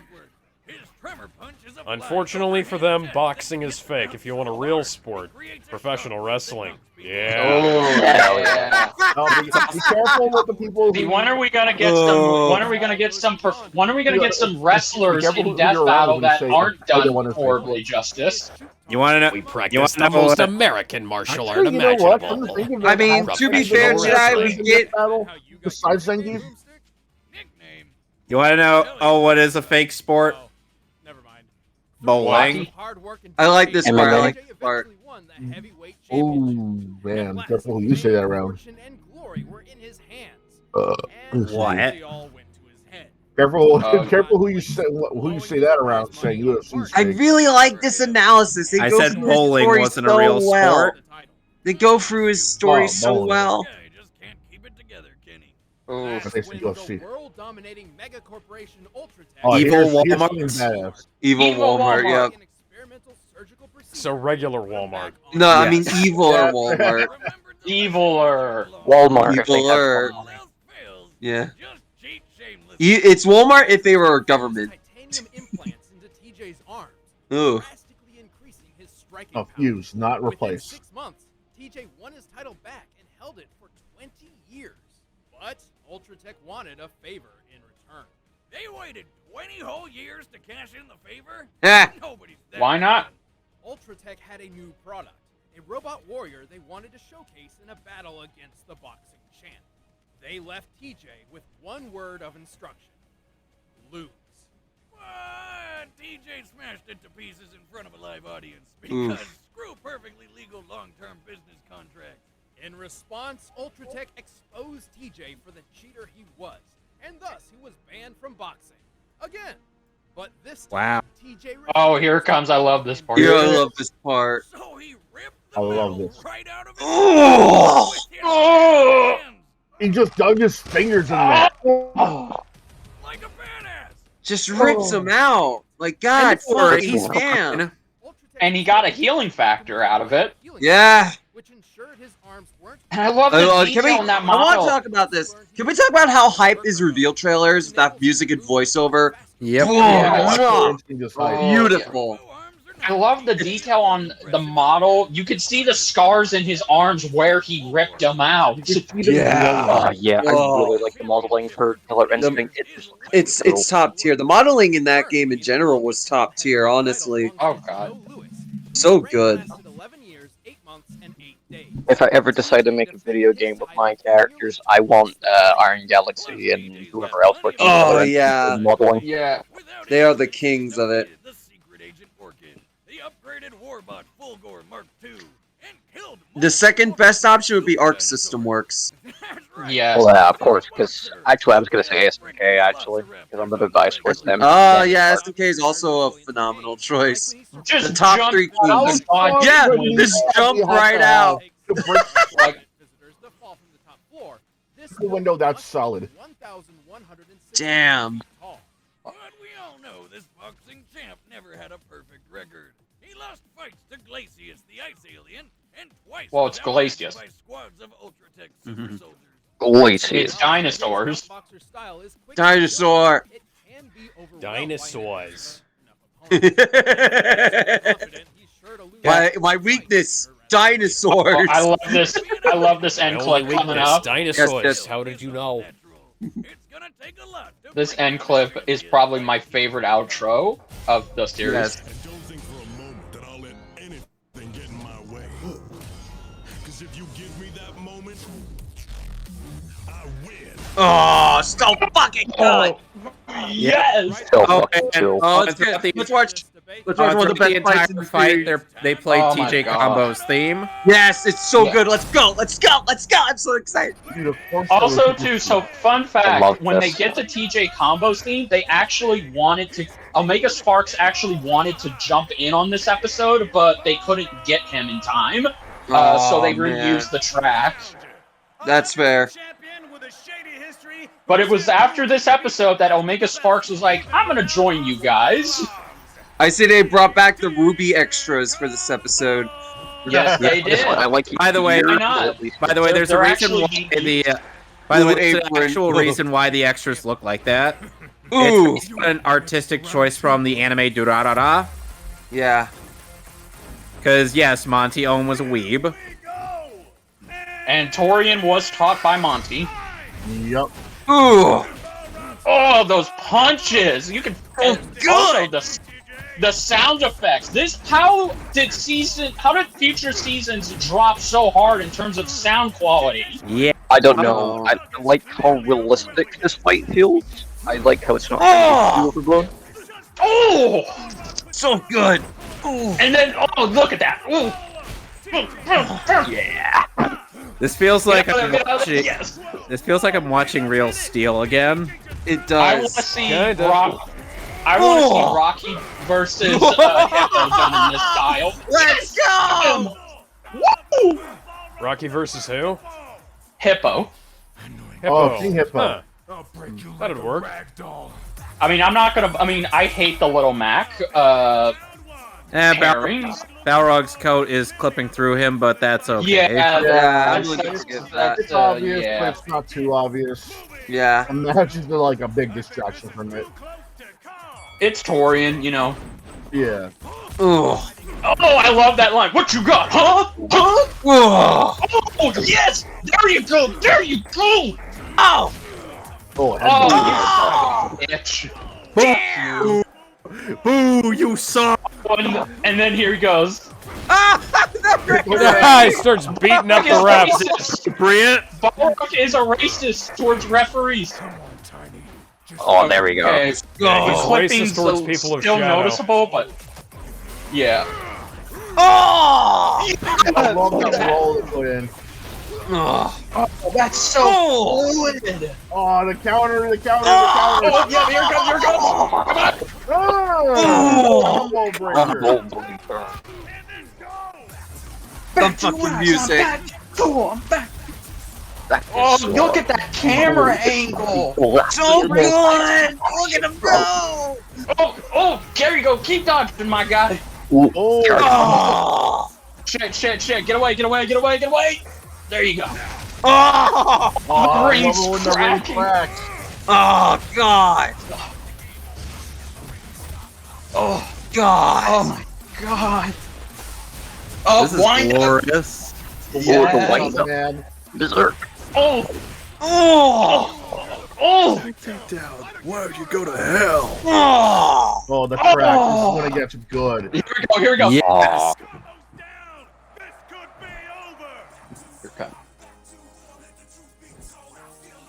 Feel the fire with a passion. Boom!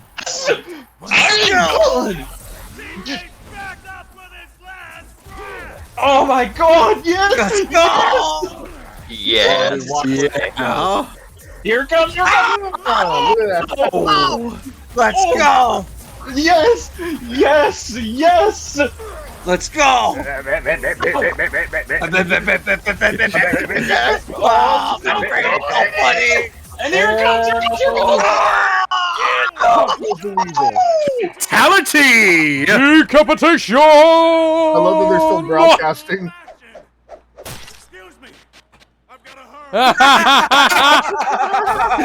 That was too good. Oh, I love that. I think we can all agree it's time for a It's death time for a- battle! Oh!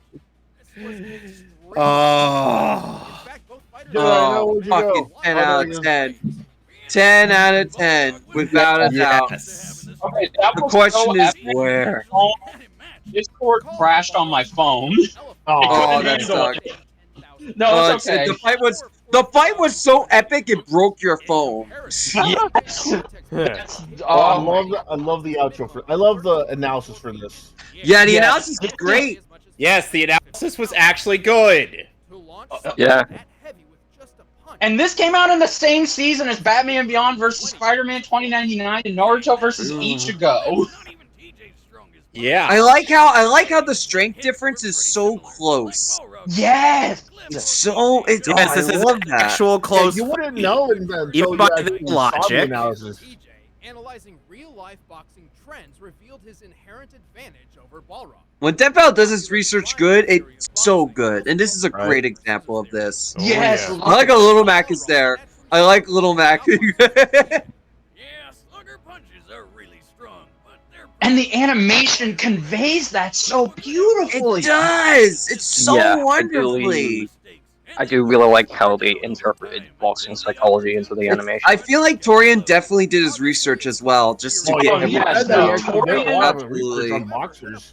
Yeah, Torian watched tons of videos on boxing for this That's- animation. Yeah, it You really pretty does. much Holy have shit. to.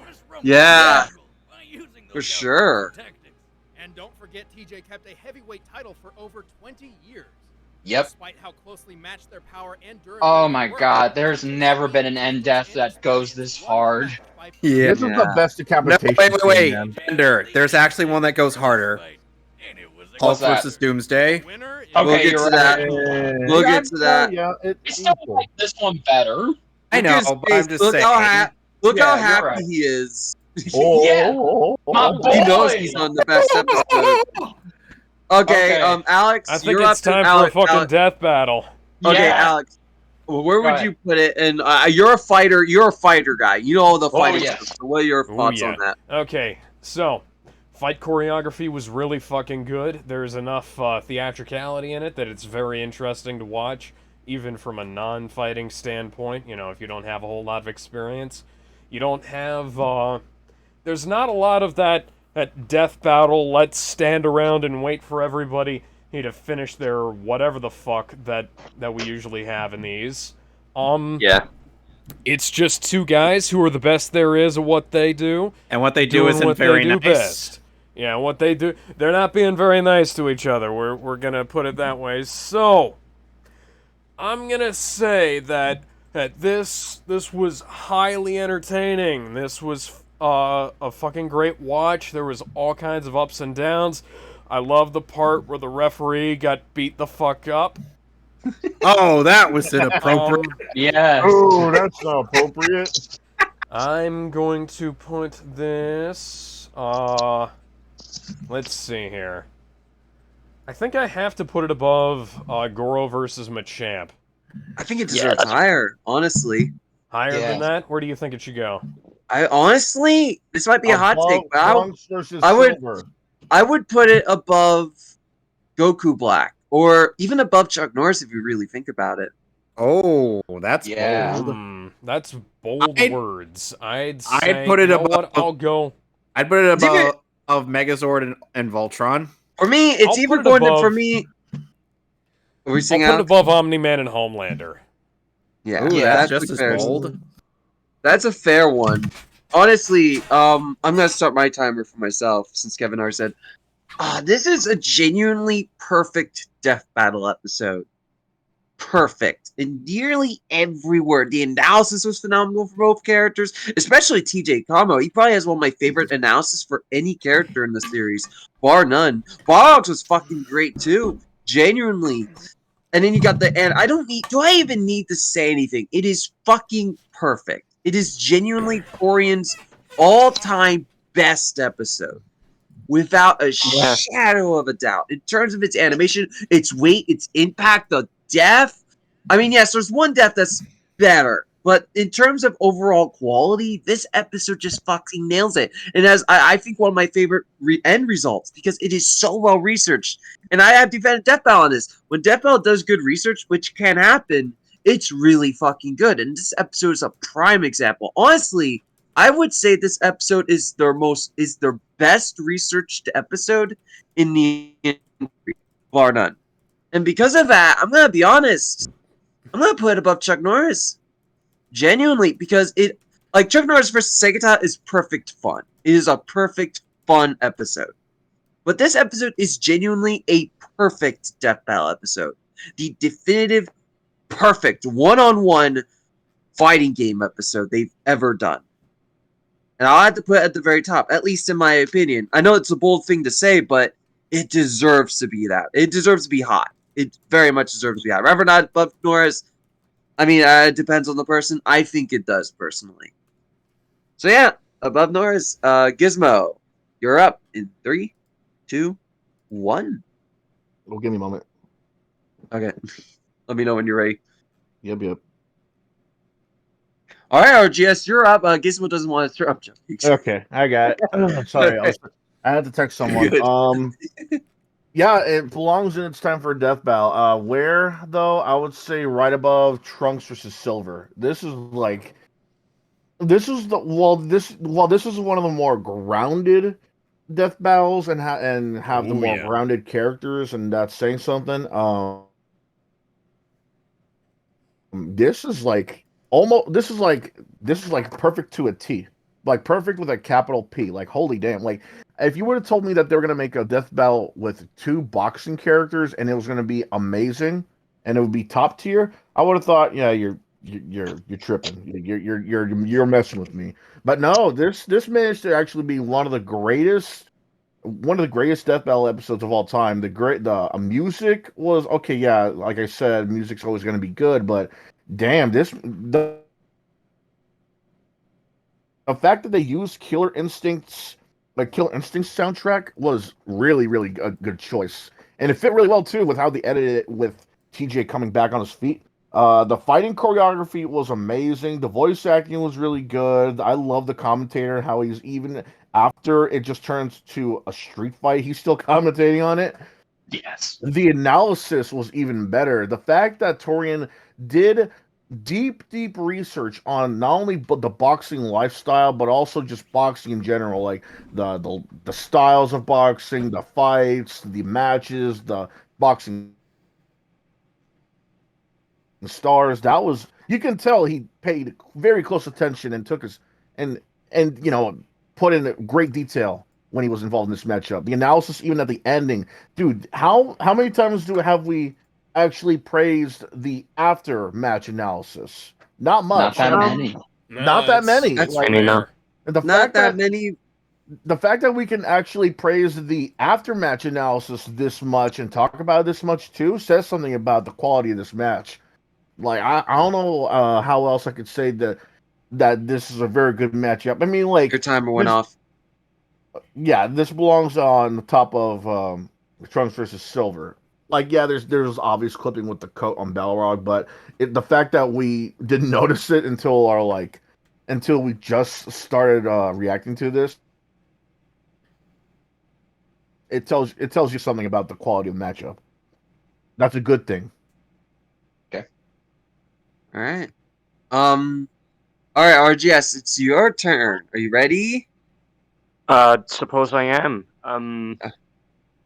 So honestly, everybody has said what they needed to say. It's a genuinely good fight. The research is actually decent. It's not bogged down by too many skits. I really like the focus on boxing psychology. I'm not really into fighting and stuff, but I am kind of mildly into it, if you know what I mean. I'm kind of dipping my toes in it as usual. I really like it. I like the focus on boxing psychology because they are two boxers, and to approach it like a boxing match is one of the best ideas. And to have it turn into full on, like a no holds barred brawl is really cool, and it fits with both characters. I obviously a couple of clipping issues, but obviously they fixed that later by removing the coat for Balrog. I think maybe there was a couple of times where the particles kind of clip into each other, but those are just very minor nitpicks that I'm barely struggling to find. This is, and maybe the impact of the uppercut was a bit weak, but that's a struggle even there because it's so sudden and it's really good and it catches you. It's a genuinely good death battle. It does so much so well, and the ending analysis actually helps the point rather than creates the point retroactively. And that's what they should have done. I think they should have focused more on this, where maybe the occasional skit, but you focus heavily on the character's mindset and how their fighting style is and how they react. It's just so good. I'm struggling even to find any flaws because usually I'm the guy that nitpicks a lot. I wouldn't put it at the top, but it absolutely deserves to be at the upper echelon. So I will agree, put it above Trunks versus Silver, but that's because Trunks versus Silver already has competition against 4 versus Vegeta and Goku Black versus Reverse Flash. Yeah, some of the best episodes in the series. Yeah, so I think because this 3D fight was really good, I think it should beat that spot. All right. Jedi, are you ready? Yes. All right, 3, 2, 1, go. Okay, so I didn't know what to expect when I first reacted to this fight 5 years ago, or no, longer than that, 7 years ago at this point. Yeah, oh my god. But it blew me away. It became my all-time 3D fight of this particular season, and it's up there as my top favorite fights in general. The analysis, like you guys have said, it's perfect. The research was perfect. I wish Death Battle could go back to this because the jokes they tell, they are funny, but most importantly, they tell a story. And the stories they tell of these two are worth listening to. You're engaged and you care from the moment they're done. The animation, like I'm not like Alex where I do practice fighting, but I did take martial arts. I self-taught myself boxing, so I can tell you that, look, this is probably the best well-choreographed fight Torian has ever done in his lifetime. And the details he took, the research he did, they're fantastic. Yes, there's minor clipping here and there, but that's peanuts compared to everything else. And again, I gotta mention the sound effects. The sound effects feel real. They have oomph to them. When somebody gets hit, you feel it. It's not just restock sound effects. The voice acting also good. Both of these guys capture the spirit of the characters beautifully. And while I'm sad Omega Sparks couldn't do his own custom track for this episode, I'm still happy that they did use Back to Rise, because how could you not use it? It's iconic, and the way it was implemented, it was beautiful. Beautiful. So yes, and again, the end explanation, it's perfect. I really wish all of the end explanations could be like this. As far as where would I put it, I would have to say, honestly, I would have to say, I would put it above Solid Snake versus Sam Fisher, just because I feel like this episode, Solid Snake versus Sam Fisher, did what this episode did, but this episode did it even more better. It's a matter of improvement. And I feel like when Torian goes hard, he goes over the fucking moon and back to planet Earth. So I feel like this episode just it blows Solid Snake versus Sam Fisher out of the water in terms of how it's set up. I don't think it's above Segata, just because that's still the craziest episode they ever done. Fair. Absolutely. Yep. Absolutely. If anyone is out there and you got Torian in your staff, let the man cook. Just let the man cook. Yes. Let the man cook.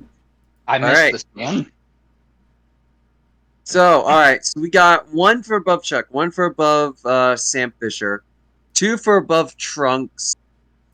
Kevin, what did you say yours was? Above Megazord and Voltron. Alright. So it's all over the place again. So let's put it... Oh wait, I'm moving the wrong one. I was about to say, don't you fucking dare. Yeah. Let's move it right here. How about that? Yeah, that's fine. I can accept that. Fair enough. Yeah. All right. All right, please. Spin again. Come on, baby. If you Come on, baby. Again, you have to remove all the. I'm not removing all of them. Oh, speaking of Torian, let's go. I got some clairvoyance powers. Oh man, yes, you do. Hulk did not catch a break. Motherfucker. No, he was not able to. I think. Baby, here's the thing: the death really was what made this battle amazing, as well as the fact that they use the theme that was used for 1 Minute Melee's theme song, which is "Sky Should Be High" from Guilty Gear.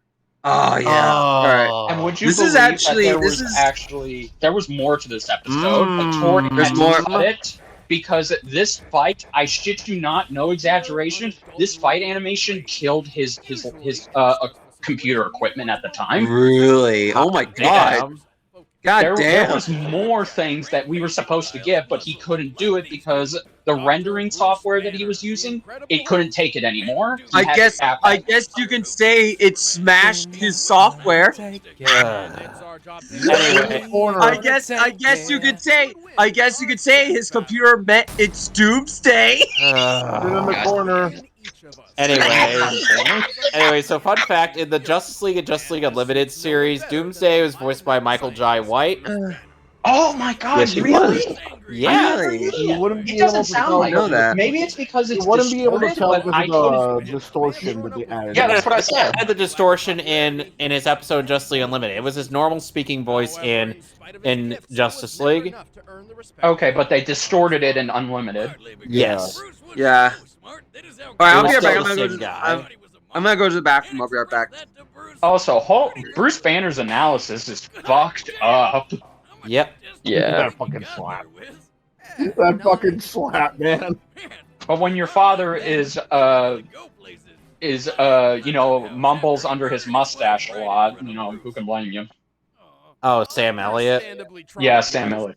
Sam Elliott's not Hulk. Not no, Bruce that was he was Thunderbolt. Yeah, he was Ross. Oh yeah, that's right. Oh my god, that's right. I got them actors mixed up. I'm sorry. All the way through his college graduation. However, It was Nick Nolte. Why are we using the Eric Bana version? Because why didn't they bring Sam Elliott back to play Thunderbolt Ross? That actually because Sam Elliott is a professional actor that ain't going to say yes to a roller coaster commercial. Surprise, surprise! Gamma radiation is actually What? pretty fucking hard. I don't know. I was trying to make a joke. Are you? Is that a Filmation cartoon? Yes, yes, it is. This is Yes. a 60s. Okay, all What right, the Alex. fuck is? What the fuck Alex, is going what on if I were to here? tell you, Alex? What if I were to tell you the theme song is actually worse than the animation you're watching? Oh, let's also Ever-loving Hulk. Yeah. Hulk. yes, the Incredible Hulk, who at one time was played by a good actor, but then got replaced No! by Mark Ruffalo. Oh, because I would- nobody. I like Cut Mark away! Ruffalo. Cut! I don't. I actually No. like that movie, That- if not for the action. God, that Oh. Shrek model, as they I called love it. that For the Incredible Yeah, Hulk. that's Shrek. That was good. I love that. They should have The just. only, I will, okay, I I'm will not say gonna this. forget One what fact. you said during the commentary of our Okay. commentary of Incredible Hulk. Where I'm gonna Hulk destroy. just I'm throws him gonna. off. He's like, "Fuck you, Thor." I'm gonna destroy my credibility. But the 2003 Hulk film is a guilty pleasure of mine. Yeah, I think No, that's okay. That's We fine. all got guilty. Yeah. Go sit in the I mean, goddamn mostly- corner, Ben. Mostly because of the line, "You want it? Take it all." That was The awesome. Ben- I don't know line. what anyone says. The Ben Affleck Daredevil that's- movie is my guilty pleasure, so. Yeah. At the like very least, that. there's a good version of that You know, movie. Yeah. If you Yeah, the want to director's take cut. it all, is what Bruce said to both Black Widow and Betty Ross. Oh. No, Spoiler my alert, God. He didn't get to take anything from them. It's Yeah. too big. Take it all. And then, at some point in time, so the MCU's timeline is all kinds of fucked up because apparently while he was on Sakaar, For 2 Bruce years. just had a kid.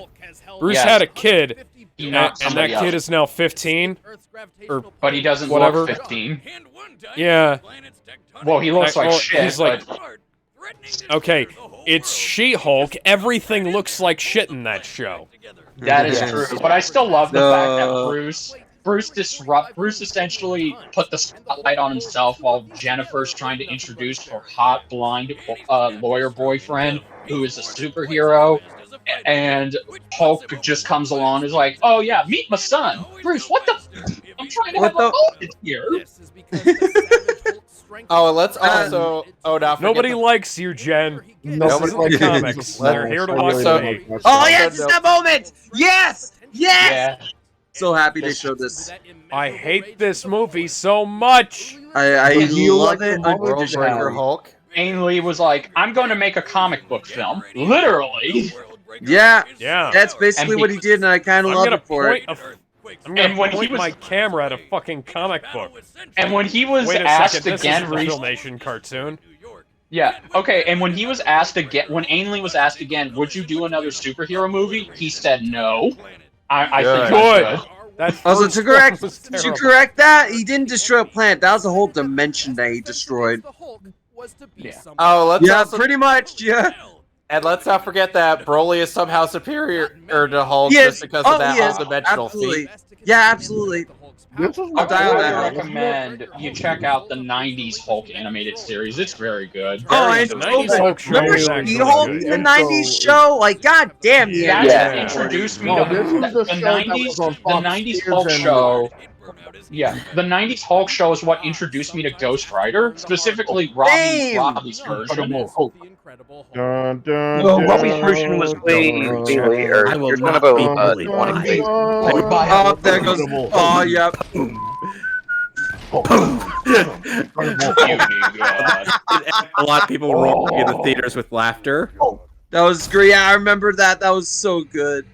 That was. Oh, I guess love this what? analysis. I love Yes, this analysis. This is fucked up. Oh, I love Yeah, Doomsday Doomsday is messed up. Let's This start. is This is Superman one of my Doomsday. favorite. Or this is one of my favorite. This movie is fucking terrible. Superman. Well, what do you expect? Level cactus. No, guys, It watch, was watch, not- watch, guys. Okay, well- Watch, watch. Another one of those stories. He is not Shadow the Hedgehog. No, Go but back to your room, Doomsday. this is before Shadow beats Shadow your was a ass thing. 10 No, out wait, of 10 times. this came out before Shadow the Hedgehog, so before technically Shadow Shadow the Shadow Hedgehog beats your ripped off ass 11 out Doomsday. of 10 times. They can survive just about anywhere. To realize this theory, Bertrand acquired an infant from Uh. somewhere. And Oh, through a Bertrand. rapidly accelerated Krypton. evolution He acquired it from process, Krypton. transform him into Yeah, let's not. Phoenix and Krypton. Oh, don't try to dance around it, Wiz. You know what they don't show? They don't show much of Doomsday from the Smallville show. Why should that is we? A weird suit. I don't know, because we're using all of the live action visuals and we don't use that. I know it was crap, but come on. I will say, they at least tried, unlike Supergirl. I would okay, it's too bad this episode didn't come out now, because then you can throw in the live action footage of what Doomsday looks like in the show Krypton. Yeah. Yeah.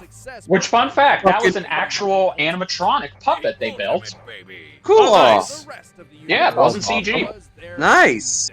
And let's put it let's put it this way. Show was Doomsday made Darkseid flee.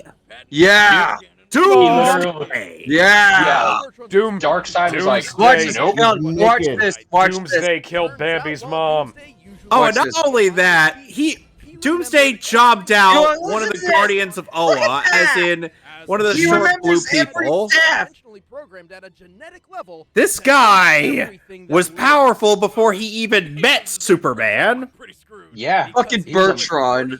I don't think a monster properly describes Fucking Bertrand! Why did you have a plan for this? You fucking idiot. He's the worst. he's a The dumbass. worst being ever. Fuck Bertrand. He deserved to die. Literally created a character Bertrand. that even Me and my homie Darkseid hate fears Bertrand. and had no plan to contain it. Okay, What an Alex, idiot. I know it's a fact that Superman Doomsday is terrible, but god dang, did Doomsday Bruh. fucking go hard in that kill? Yeah, he He did. goes Yeah, but harder the in the movie- DCAMU version. The Yeah, movie still looks like shit. it does. Again, Yeah, but- the death of No Superman shit. in the DCAMU was better. Yeah, It absolutely. was objectively, but Doomsday was more violent in the 2007 Yeah. Doomsday. In the I agree. 2007 Bloodless Doomsday movie. Well, kind of. You actually put him into a super sleep. After several days, he kind of woke up more powerful. Remember when the news outlet and media made a big deal about Superman dying in the comics? Oh, yeah, couldn't there was believe a- that. That was a whole thing. I mean, this is the first, you gotta remember. No, this is the first time actually a major incorrect. hero had an almost canonical death. Badass. No, that is factually incorrect. No, that's What? correct. Doomsday does not become forever immune to something like No, that. he does. Invulnerable at this No. time. No DCAU immune, but he version does might have. be. Listen to this. Look at this. Beating him to near death. Jesus He Christ. single-handedly defeated most of the Justice League. and Yep. Took on an energy attack that wiped out a fifth of a planet. And Yep. to think Booster Gold was not looking forward to attending Ted Kord's funeral, but he had to attend Superman's. Oh my god, poor Booster. Can you believe he's finally getting a live-action series? Thank you, God. Oh, they're gonna Delaying fuck it it. up. Oh, okay. They so, haven't announced it yet, but Superman realized Just Look at they this. should Look at make that this. show- This is what Superman has to do. Send him to the end of times. whatever the fuck that means. I mean, my God. I mean, Okay, so, you know, they should have made a Booster Gold series 15 years ago, and it should have been Nathan Fillion. that or it should have been that actor who played him in the Smallville episode. They were. Oh yeah, Eric Martsoff. That guy would have been good. They were eventually. Donald gonna bring Faison, nothing against him.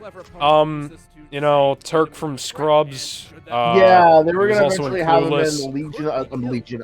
They were gonna eventually have him in Legends of Tomorrow. Yes, they Yeah. were gonna have him in Legends of Tomorrow. Donald Faison's Oh. Donald Faison's version yeah. of Booster Gold was shit. Not I that didn't- that was anything on him. It was just, you know, Okay, it's the give it Alex, a Arrowverse. Alex, it's time for the fight. It's time for the fight. Here we go. Oh God. Yeah, Oh, there's an ad. I need to skip this. frig you ad. I don't want to shave. Leave me Oh, alone. alright, there it is. There we go. There it is. Let's do Universe this. Online has you fighting Doomsday. Okay, Oh dear, he's going to Brazil. he's going to the Brazil. Ruby universe. No, Brazil. Brazil! Run, everybody, run! Come to Brazil. Why is that man covered in poop?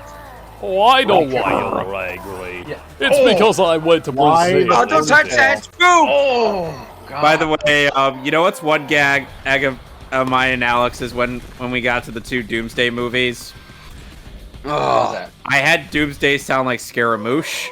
Oh, that model. Oh my The God, model's they not have great, but I don't hot like that model. blowing. That's that's the ultimate Marvel vs. Capcom 3 model. Why didn't Is they it? pull it from the Incredible Hulk Ultimate Destruction game?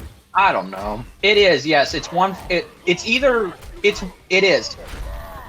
Yeah, it is the Ultimate Destruction. I was gonna say because Yeah, I played wait that a game a lot, and second. that's definitely the Wait model. a fucking second. I love the Metal Gear Rising music here. Yeah, it's perfect. Here. Oh, Look at these. Look Look at Oh this. shit, you're right, it is. I'm It gonna is the throw Ultimate it. Destruction model. Look Oh, at it this. is? Watch this. Yeah. It's they Okay. just turned up the brightness on it. Oh, okay. Brightness and saturation. They wanted Look at that. to emphasize more on the green, I guess. Yeah, I guess Torian was. Hulk is not too happy about that.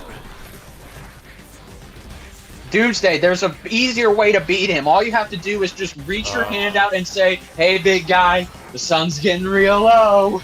Wait a second, no. I am here it comes. completely. Here I it think I'm completely mistaken. Yes! You guys Yes! were right. Yeah. That's UMVC 3. Oh, look at Yeah, I love that I they can did tell by this. the tears on the knees. It's okay. Oh, I love the car boxing gloves. I love that. I he thought did it was. They did I thought it was this. Ultimate Destruction based on the haircut. Hulk hates spiky beard. So I love this. It's so good. Oh, Doomsday is struggling just to get to Hulk, but he's just... Powering through it. It doesn't work that way though. But fuck it. The Lateral look- damage? What's that? Question, where's the fucking Justice League? Well, better the- question. Not Where's the Avengers? Because They're not gonna Where's the stand a Hulk chance squad? against this guy. The Hulk Oh. Squad. The Hulk Squad exists. I love this. I love this. building's Yeah. good, but Hulk So good. against Sky should be high. Look, Oh, here goes. Oh, look at that.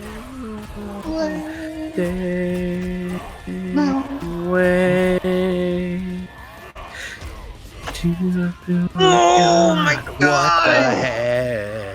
Jump on his arm. His arm. Find that arm.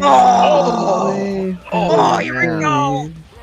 Sky. I love this regeneration should effect. Holy be crap, I high. love it.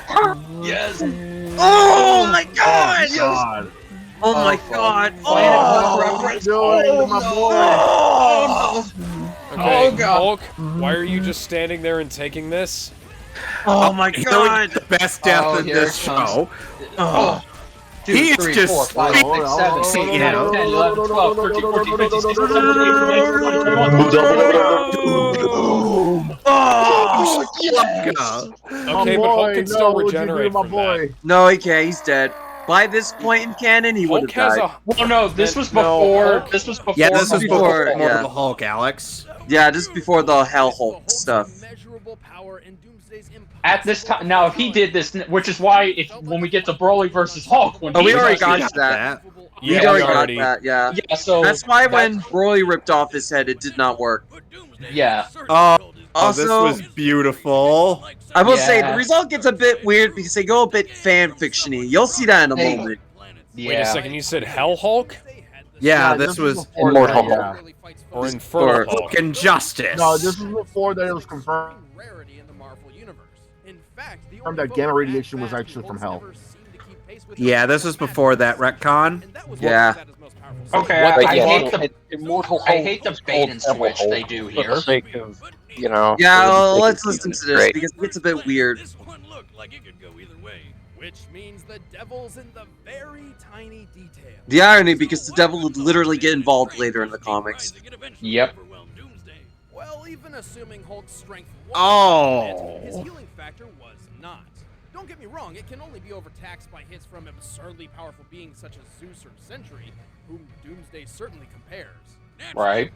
Yes. It's also because Sentry is also made of similar nuclear Doomsday radiation. kind of Yeah. compares, but Hulk has a hypothetically infinite power ceiling.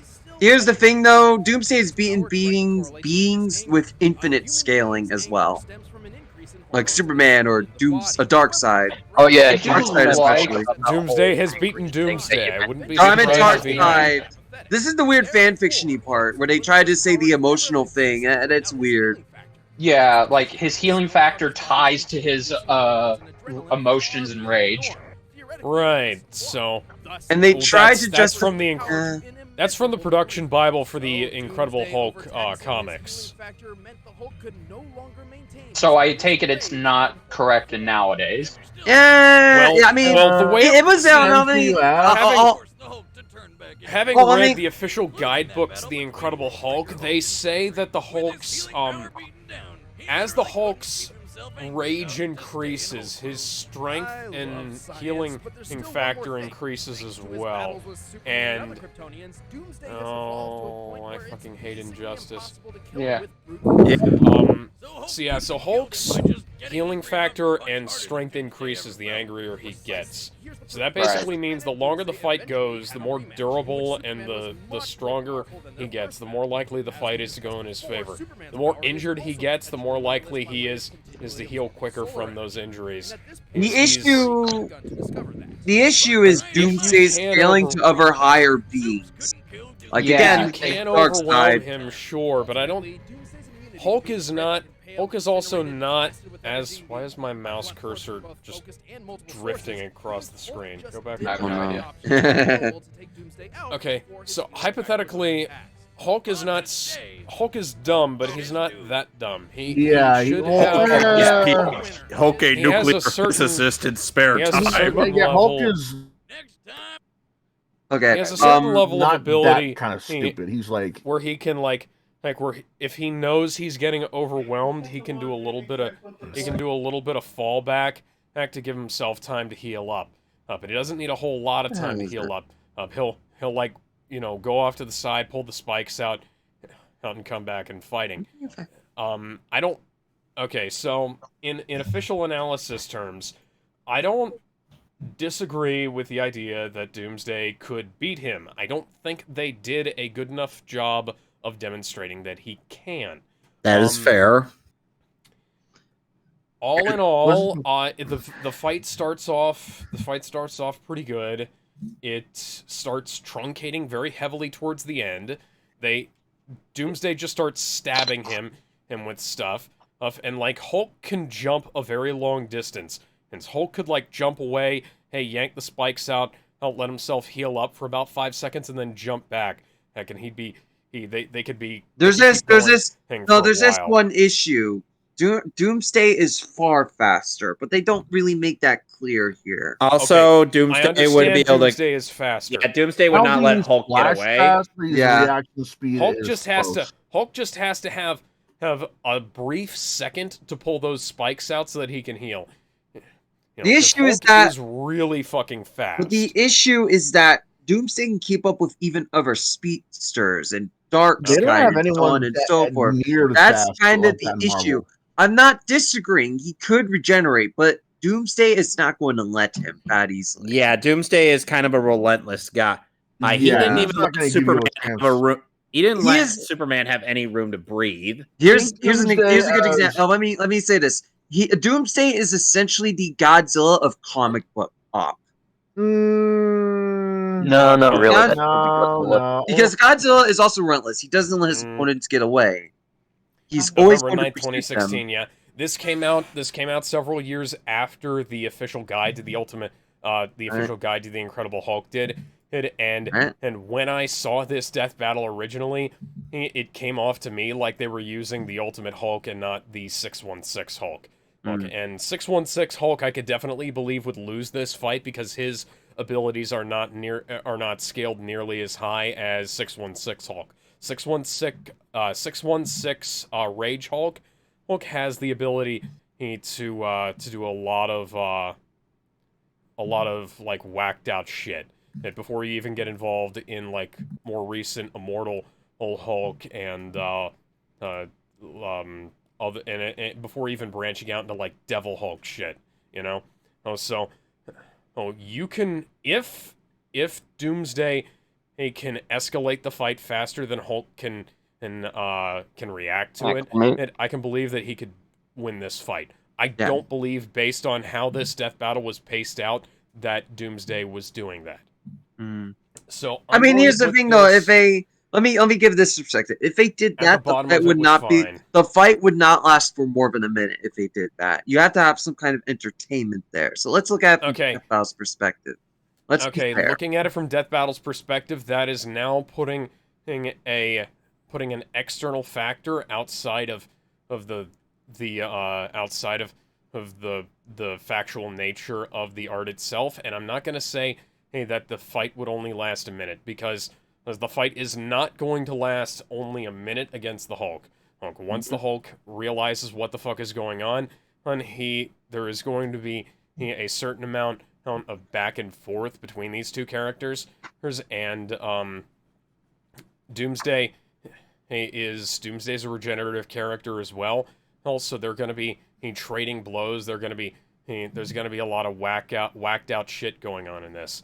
One more point, I just remembered shit for my taste. I just remembered there was one point that Death Battle didn't make, and that's the other personalities that the Hulk could have. Yeah, the other personalities is they kind of didn't even touch on that in the fight. Like they only used like World Savage Hulk. Yeah, they kind of only used Savage Hulk. Yeah, Savage Hulk. Yeah. Mindless Hulk wouldn't have won this fight because he doesn't have enough thought to him. And Savage Smart Hulk probably would have. And Smart Hulk wouldn't win because he doesn't have the same power as Savage Hulk, or the most powerful. Let's not forget like the they other made ones, this like point Mr. in Fix-It. Smart Hulk. Joe Fixit can't win this fight. Joe Fixit does not have the strength scaling to win this fight. Smart Hulk. There's a very I can't remember which of the your timer went off a while ago. You should. Yeah, but let me finish. I can't remember which of the Hulk comics this was, but Professor Hulk because he has his full brain, and he has more pain receptors and is more likely to be hurt. Yeah. Anyways, yeah, go ahead. Alex, where would you put it? I said at the bottom of it was fine. Really? That low? Yeah, okay. The finale is what kills it for me, because they just kind of rather than having any kind of spectacular finish, like the punching thing, the punching at the end. I get it. I'm just having kind a big surprised. spectacular finish. They just kind of start jamming bits of Doomsday into Hulk and pretending that'll slow him down when Hulk's been killed before. And all right, Kevin, where would you rank it? I agree. I do understand that in your gripes, it's just like, oh, that death was so impactful. Like everything about that battle was very impactful. Mm-hmm. So, and the thing is like, if it were more accurately researched, or even now, even back then, and we could have had at a battle all that as Alex would suggest. However, I would say this goes above of Hulk versus Broly, just because it has more impact. You know what? You're bigger. Right. You're absolutely right. This is way bigger versus Broly. It felt way bigger, and it was far more impactful than that one, because that one had the issue of looking too big, but it didn't feel all that big. It was lacking in quite a few aspects. So yeah, you're 100% right there. Is that it, Kevin? Do you have any more or no? No, I don't have any more. All right, my turn. I'm gonna start my timer. I do agree it should be up there, mostly because the fight has so much impact to it. It's so destructive and massive in scale, even though it's only citywide instead of a universe. But I'm struggling to say if it's above or below, because on one hand, it has one of my favorite analysis in the series, which is Doomsday, and a phenomenal fight. But at the same time, the Hulk analysis isn't as interesting or in depth as the one in Hulk versus Broly. And the result is it gets fan fiction-y when it comes to like, oh, more damage he takes, the less anger he'll get because of the thing in his brain. And it's like, no, like that's they underestimate that's weird the opposite of anger because you I he's have a not fucking a source child, book and on this children shit. get really angry. It's like that's not that you can't apply real science into Marvel comics or DC comics. Like there are some parts you can, but other parts you can't. But like they did this numerous I don't. times. And then there's also the fact that they don't address that Doomsday is faster. They should address that because he can keep up with other Flash speedsters. Yeah. Darkseid, Superman, for fuck's sake. That would have made it more clear as to why Hulk wouldn't be able to get away in the fight. And I love a lot of this episode. Again, the Doomsday analysis, the death is so fucking good. The fucking head rip, it's one of the best deaths in the series. And the impact of the fight, but I'm gonna put it under Broly. I get there are issues with that fight, but I feel like the analysis is a lot better. And yeah, it is more in scale, but I do like that fight a bit more.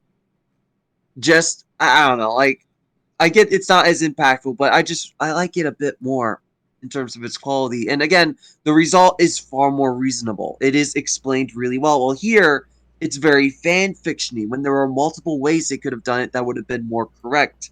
So for me, it's just barely under Broly vs. Hulk. Just barely under it.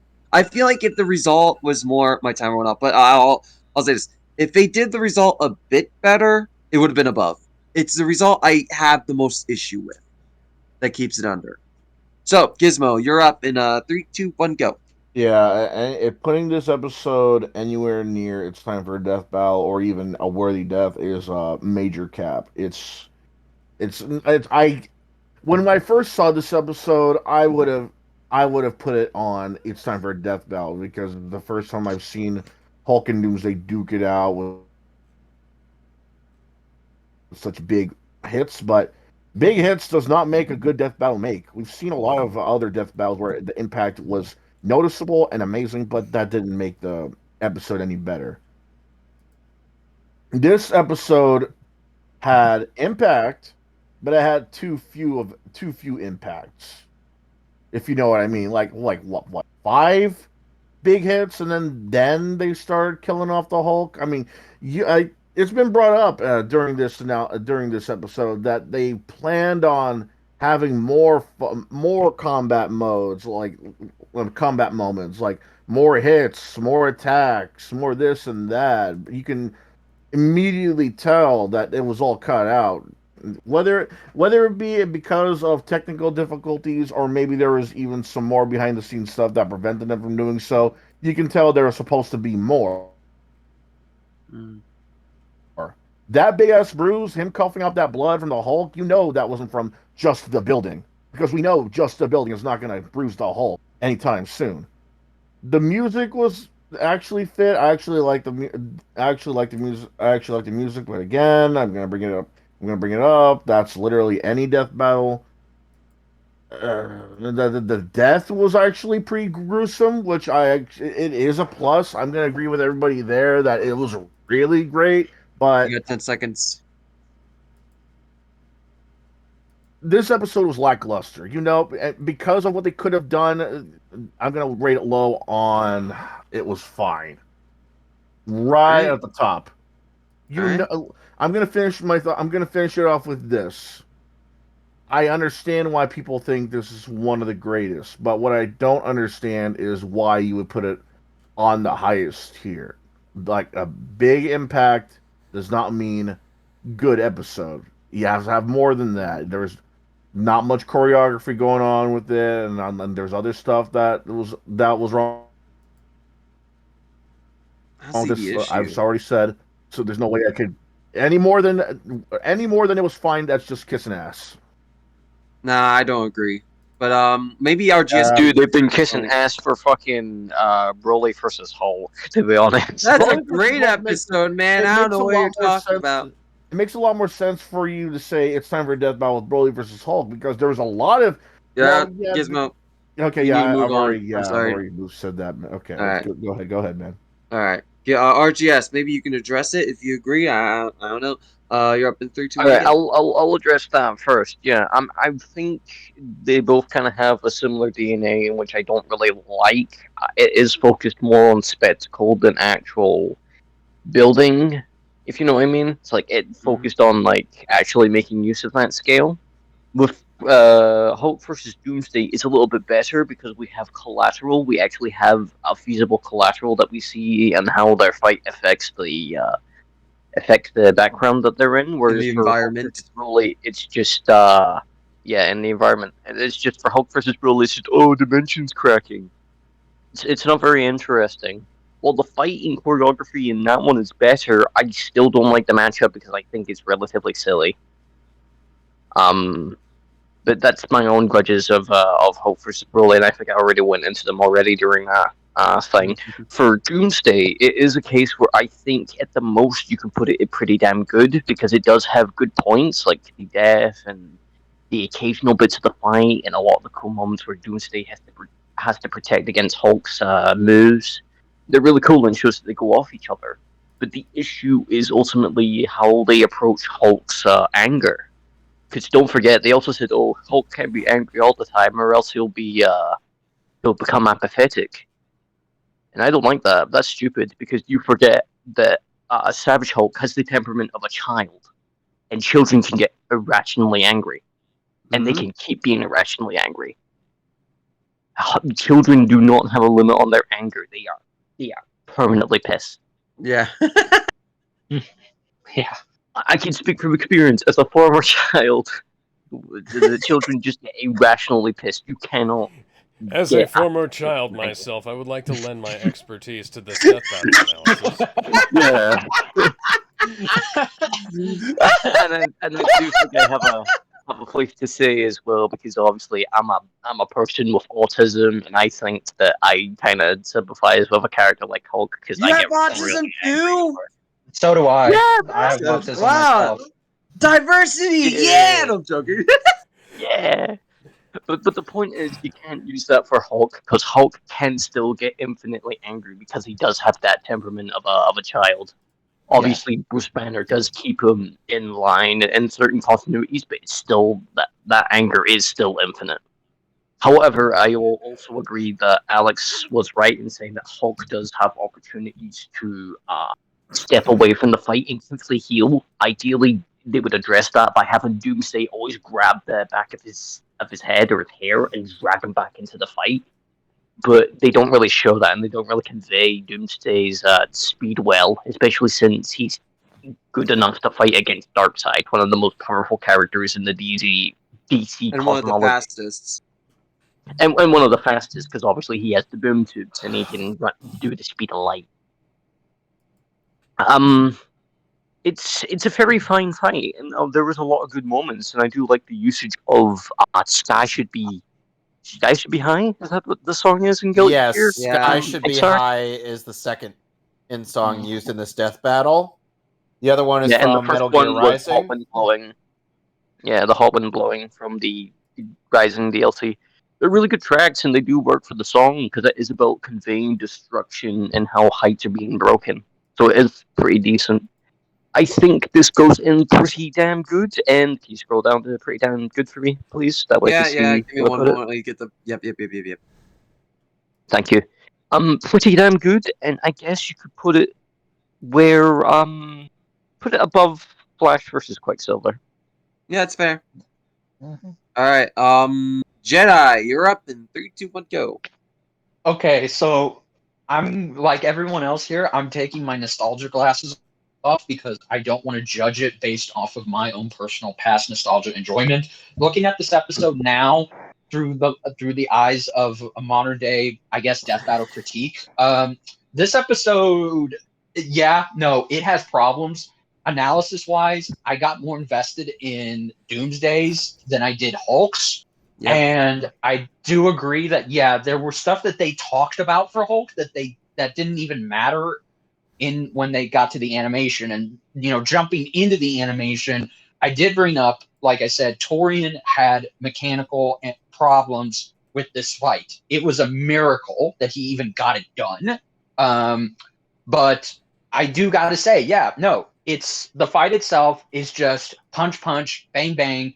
That's it. There really is no substance to it. I mean, there's references and Easter eggs, but there's also some inconsistency errors, like the end with Hulk's Scar just appearing out of nowhere and him just sitting there and tanking it. Yes, Doomsday is faster, but there were better ways to convey that, and I feel like they didn't do that. At least not enough. I don't even think I can comment. Okay, I don't even think I can comment that much on the voice acting because Hulk was only voiced by one guy. I thought he did fine, but I can see why he was ultimately recasted in Hulk versus Broly. He pretty much played one-dimensional Hulk. So yeah. And the end analysis, no, I'm sorry. I have a hard time believing it myself. They make it seem super close, but they're really reaching to the sun here for this conclusion. I really feel like they dropped the ball on that one. It really should have been easy too, because there's so much they missed with Doomsday on that. Yes, exactly. And it also just felt like they were padding for the sake of it. It didn't feel like there was an organic reason for them to drag that on as long as they did. Yeah. I agree. So with all that being said, I'm struggling right now, but I would feel comfortable putting it in. It was pretty darn good just because the action does get your blood pumping, and when the music kicks in, it really gets the adrenaline going. You feel like you just want to fucking punch something or just go out and fucking exercise. So I would put it personally. I probably would put it above. I would put it below Dante versus Bayonetta. Right. Wait, sorry, that's a worthy debt. Oh yeah, let me go down for you. Pretty damn good. Here it is. Thank you. Okay, I would put it above or below. I put it above Akuma versus Bison. All right. So I think we're stuck between a three. I think we're stuck between a 3-0 tie. So Alex and Gizmo vote for It's Fine. RGS and before we move on and before I forget, I have to say, hey, you're making the point that I think this is the exact opposite of what the previous death battle was. Yes. Yes, we are. So it's a tie between, I think, okay, so Alex and Gizmo vote for It's Fine. RGS and Jedi vote for Pretty Damn Good, and me and Kevin voted for It's Time for Death Battle. Where the fuck did we put this? Worthy Death. Because it's all... No. at the bottom of Worthy Death, because it's a tie between all angles. Yeah, that's fine. A Worthy Death. Yeah, it's tie at the very bottom. Well, sorry, champ. Nobody's happy. Nobody. All right, let's go. By the way, this is probably going to have to be either the last or the next to last for the night, because I got to get up early tomorrow. Spinning it! Okay, remove that one. Yeah, he did that. Move on. No, he didn't. No! Oh, God. This is a good one. Yeah, it's a good one. My nightmare. My nightmare. Do is just be like, oh, yes, queen. Yes, queen. That's most of the analysis. Oh, my God. The analysis is cringe. The result is accurate. I am a hardcore legend. I'm a hardcore Legend of Korra fan. Just letting y'all know, and even I don't like this episode. No, that's bad. Oh God! And you want to know the most? This should have been This should have been Korra versus Rey Skywalker. I stand by that. My personal. I've been trying to get this matchup going. I even suggested this to one of the researchers, Lousy, at RTX a couple of years ago, and he got on board with it. I've been suggesting Korra versus Anakin Skywalker for a long time. Really? Why the fuck? Yeah. That would have been more interesting, honestly. It's not even that bad of a matchup. Good. Yeah, I've been trying to pitch it to every Versus show, but no one's took it. I wonder if one other Versus show would be willing to do it. Question mark? Question mark? Question mark? I actually like this opening. Who is that? Yeah. The door open again. Deuces, gents. Gents. That's great. Okay, so And then the it's all most. downhill. Oh, why would you play that? God damn it. That- That's horrible. No, it's a bit Like Mary Scrobending, Sue-ish. Naga. And again, I get it. Look, I am friends with people who do not like Legend of Korra, especially seasons 1 and 2, and I will never defend them, but I'm just saying, like, and when I try and convince them, look, if you just go to season 3 and 4, trust me, it's worth it, it's good. It just sucks you have to go through shit. That's fair. So you're saying that You know, season 1 and 2, season 3 is alright. Season 1 and 2 are painfully mediocre because here's the thing: there's a common finite on why each season is the way it is. It's because Nickelodeon, in their infinite fucking wisdom, kept teasing the creators on whether or not they would get renewed. They would never tell them in advance until after the series would. Oh, so kind of like how they cut the budget for the live-action movie at the last possible second. Oh no, Yeah. it's even worse. In book 4 of Legend of Korra, they cut the budget down, and that's why during the middle of season 4, they had to do a what are those episodes called where you do flashbacks? With Recap. characters? Yeah, thank you. Recap episode. Yeah, that's why they had to do a recap episode because Nickelodeon Right. cut their budget. However, her final element was completely What is it with Nickelodeon always cutting the budgets of action shows like that? Oh, it even gets worse. On top of that, the last couple of episodes of Book 4 of Legend of Korra, Nickelodeon took them off the air and told them they could only be shown on their website. I remember that. That was awful. Yes, that's how I saw them, and I was so pissed off. I feel, Bender, I feel like Amon pretty much carried season 1. Oh no, he did. No, see, my favorite villain. And it also helps that he's voiced by Steve Bloom. I do like that speed feat. I do like that speed feat. You know, Also, Jedi, I have a question for you. Never catch a break with their Oh, video sure. game releases. Someone's- Hang on, I got You know what's another- What do you think? And you What know do what's you think about another that, feat of Brianna? Korra that they don't talk about? What's that? Her surviving the instruction of J.K. Simmons. Yes. Oh, that's true. What the fuck? What? Yeah, this joke. I love this joke. What? What? I've done a lot of research into reincarnation, which I'll demonstrate today with Boomstick and this anvil.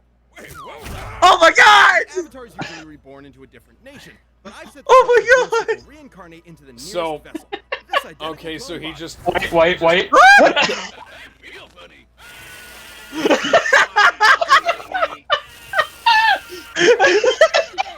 Why are they using footage from the live-action Scooby-Doo? Oh my I god! love that they use the Scooby-Doo. Oh, poor body! Poor baby! And because of Korra, the Avatar cycle is effectively broken. Yeah. So Korra's Avatar connection was broken in the season 2 finale, and when she got it back in book 4, she was, and I shit you not, she was essentially the first Avatar. So now the cycle starts from her. She's going to here's something funny. She's going to gaslight the next What? Avatar, saying, "Oh, you're just not good enough to see the other Avatars now." I guarantee fucking to you. So, That's- because Yeah, they I confirmed didn't it now. eat them. They confirmed it now. Avatar Studios will be having a new Avatar that's an Earthbender, and he will now canonically be the second Avatar in post. Yeah. That's fucking retarded. It What is! happened? So Yeah. did all the other Avatar spirits die, or did they go to the afterlife? or something? No. They're dead. They're all gone. Yep. Hey! They didn't go to the he's afterlife. fucking- They he's are. just no longer Okay. All right, Ben. Let me put it to you like this: it's like they never existed. Even though Katara and Toph remember Aang. Okay, I Yeah. got a question. How likely is it that they're going to retcon it in some way to bring Highly it So back? that's the likely. thing. It's possible, but so far I read and watch everything Korra, and so far in the new comics that have come out, they have not retconned it. Yeah, It's that's still the fair. same. I do got a Yeah, question. but for the you, comics though. are the comics. I have What do you- theory I do that got a they're going question. to bring I do got a back question for the Jedi. cycle. Jedi, what do you think about the kiss at the end? Oh, the kiss at okay. Originally, they were supposed to kiss in the series in the finale, but Nickelodeon again said no. Also, hate that clip. So Michael and Brian basically were told you cannot. By the way, we're on Storm now. No, I want to hear what Jai has to say. Okay, so real quick, Michael and Brian were told they could not have Korra and Asami show any lovingly romantic affection towards the other, and Michael and Brian just said, "Fuck you, we're gonna have them hold hands." So that's where that handhold came from. Okay. I actually am a Korra. That could be anything, though. That's way too ambiguous. Well, it was the best they could do.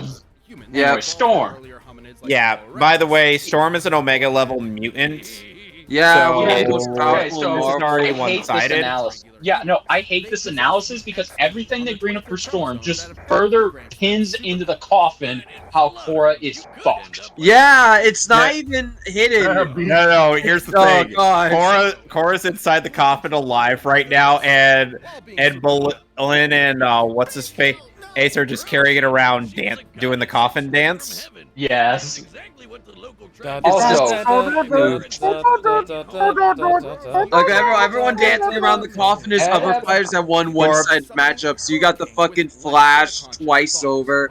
You got fucking Doomsday. You got Superman. Yeah. Would Korra be like, hey guys, I'm still alive in here. Can you let me out, please? No, you're about to be dead anyways. Samus Aran comes out with Samus Aran comes in with 20 fucking pizzas for everyone. Who wants a pizza, fella? Oh, even better. Storm is the one reading her eulogy. Oh my god. That's so terrible. Okay, and she's saying, but I can come back and fight Delson. Shut up, Korra. In the box. Oh, by the way, Storm can breathe in space using spare hydrogen atoms. Of course. Why wouldn't she be able to? Oh yeah? Oh yeah? Well, Korra could just create oxygen with air bubbles and take out oxygen. Wait, no, she can't do that, but she can do the former that I suggested. Yeah, Storm is way faster. Yeah, no, they are purposely lowballing. Yeah, it's so obvious they're just lowballing Storm, and even then, it's still obvious who's going to win. Look at when they were. You can't beat this, Korra. You can't, and they're lowballing. When I watched the commentary, when I watched the Death Battle cast, and I was under the belief, and personally, I still believe it. It's not a conspiracy. They said that this is a fight they were wanting to do for a long time, but they wanted to wait. No, bullshit. They did this fight just because it was requested. Yep, I agree. They just did it to do it. There was no personal investment. I don't remember anybody asking for this. I'm sure. It's a small fraction. What the fuck? Why does he have these? You want to know the weird thing? Bender. What's that? Beast Boy and Storm have a very similar like origin in terms of what happened to their parents. It's just Storm's parents died in a plane crash. Gar's died in a boating accident. Oh my god. Now, yeah. Jesus Christ. Oh, I think. Okay. Never mind. I'll leave that for later. And then Americans. Oh, and of course. And then, meanwhile, Storm marries T'Challa, then breaks up with him. And it's just. Also, they were a great couple, and then they got broken up. Also, Halle Berry was a horrible Storm. Yeah. Take that back. No. Agree to disagree. I didn't like her. I'm just sorry. Take that the fuck back. Oh, by the way, Bender, you know it's one thing that Halle Berry as Storm got to do in a deleted scene? Die? No, she kissed Hugh Jackman. She's like, I mean, I would be the same way too. It's Hugh Jackman. Come on. Why would you not be? Let's be honest. let's be fair, we all would. Let's be fair, no homo. There were two celeb. No No, promo. I am a bisexual, so there are two male celebrities that I would die to kiss: Christian Bale and Hugh Jackman. So you would See, die I to thought kiss you were about to say Bateman? Ryan Reynolds and Hugh Jackman. So you would die to Yeah, kiss what's wrong with- Patrick Bateman? What's wrong with and Ryan Bender? Reynolds? I would- He's no, the I would sexiest die. man alive. I would die to kiss John Connor and Batman. But whose cock would you suck? Bat Connor. I'm as afraid like I would John also Connor. Hugh Jackman. Bat Connor. Bat Connor. But which, Fuck, but okay. Jedi, which, Bender, which, fun but fact, Jedi. Fun fact: Wolverine and the X-Men's voice actress for Storm is the same person who voices Haku in Naruto. But here's the ultimate limits test. Which fictional character would you die to kiss the most? What? Would I die to kiss? Okay, which? Oh my god, that's so hard. Starfire. Okay, yeah, that's one. Fuck it. Okay, yeah, no. Oh my god, this is so much pressure. I know the answer. It's Tommy Oliver. Based off your profile. Okay, yeah, you're right. It's Tommy Oliver. No, okay. Okay, no cap. I would die to kiss the pink Time Force Ranger. Oh, okay. Oh, That's a good choice. Thank you. I would die to kiss Kimberly, the original Pink Ranger. And there's X-Men Evolution Storm. Okay, that X-Men. I'd Why go- did they cancel? Why did they I'd go cancel? for Summer Glau, Why did they cancel, the Opium Yellow Ranger. Why did Let's they watch cancel? this. that's Okay. Hey, Let's Alex watch Summer fight. Glau once voiced Here Supergirl. it comes. Here it comes. Let's watch. The 2D animation is not that bad. No, this is by far their best looking Avatar fight, and you can see how gradually they've progressed. So bored. The only good at I hate how they're using book 1 through 2, Korra. Fuck you. Why? Oh God. Your powers are impressive. And but you damn, Storm, you have got some Storm really is nice caked the thighs. fuck up. Those are some beautiful thighs. I do Absolutely. like the customs. Oh, man, they're I do like I do. I like it too. the custom sprite they used for Korra, or sorry, they made for Korra, excuse me. It's good because I was like, okay, which look are they going to use? But they actually used her book 2 look, so not bad. I actually don't like any of It's the not. looks It's that actually Korra has. it's better than I thought it would be so far. I probably think so. Straight up, animation-wise, this fight, which by the way, what about this fight is the second longest fight of season. Oh, I like that. That was funny. Yes, Okay, I like love that. Being cheeky.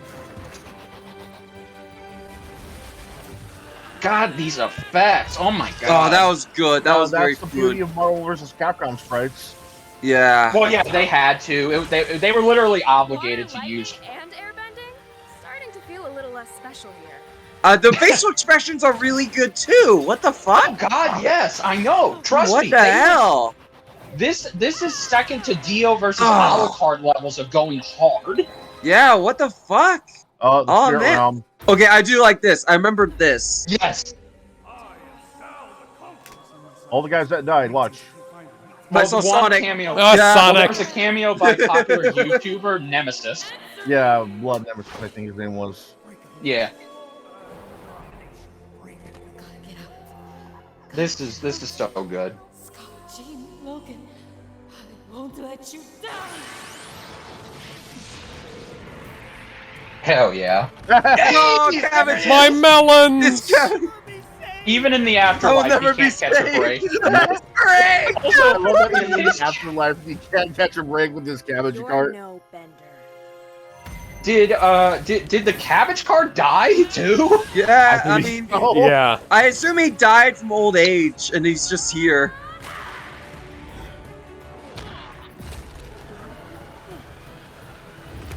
I smashed Korra. Yeah. Why does this go so hard? What the I fuck? don't know. Why? Look. The compromise Goddamn was we ties. can either go. We don't go hard with this obvious fucking song matchup, or we can go hard. Wait, where'd she even go? She went back in the portal, And now she came back with water from the outside. Oh, this is cool. I love this. Oh, okay, that's smart. This is so cool. Oh, hey, like Aang. Okay, Oh, yeah. What the fuck? This should not hit hard. What the fuck? And oh, volleyball fist. Oh God. I know what you are, Spirit of Storms. Exactly. Oh. Tanking my the light. god. Oh. Oh, lightning bending. Here it comes. And literal lightning. Damn! Oh my god! Holy shit! Oh my god! Holy shit! Damn! God. Forget knock the fuck out. Hell. And What she the just ended the fuck? Avatar cycle. Again. God, that fucking yes. Oh my god, that What still the? gets me. Why was that so good? I wasn't expecting a good fight from this. That's the insulting part. What They the went- fuck? It's That's oh my the insulting god! part. I'm so conflicted. Yeah, me too. Oh my god! And this episode has sat with me for 2 fucking years. Oh my god! I don't even know how to rank it. I think I do. Korra got fucked so hard by a woman she's into dick now. Oh. That's awful. The audience, Okay. the audience thinks she's gonna go for Mako, but it's Poland. Now, before Alex goes, can we have Jedi go first? I want to have Jedi go first. Sure. I want to know what. I am- I'm super curious. to see I what was he has on to say. Storm's side in this fight before the battle even began. Yeah. Because I have no familiarity with Korra. You really don't have to have any familiarity with. Yeah, because Well, let me that's put it. Well, let me Avatar just tell series you. to know that an X-Men. could I get wouldn't them. blame you if Korra's analysis didn't do it for you, because oh my god, that fucking analysis, I hate it. By measuring their volume and the speed at which they moved, the energy storm Stop! would be Stop! over She's 500 not it's not even fair. It's not even fair. Look at that big number. It's not even fair.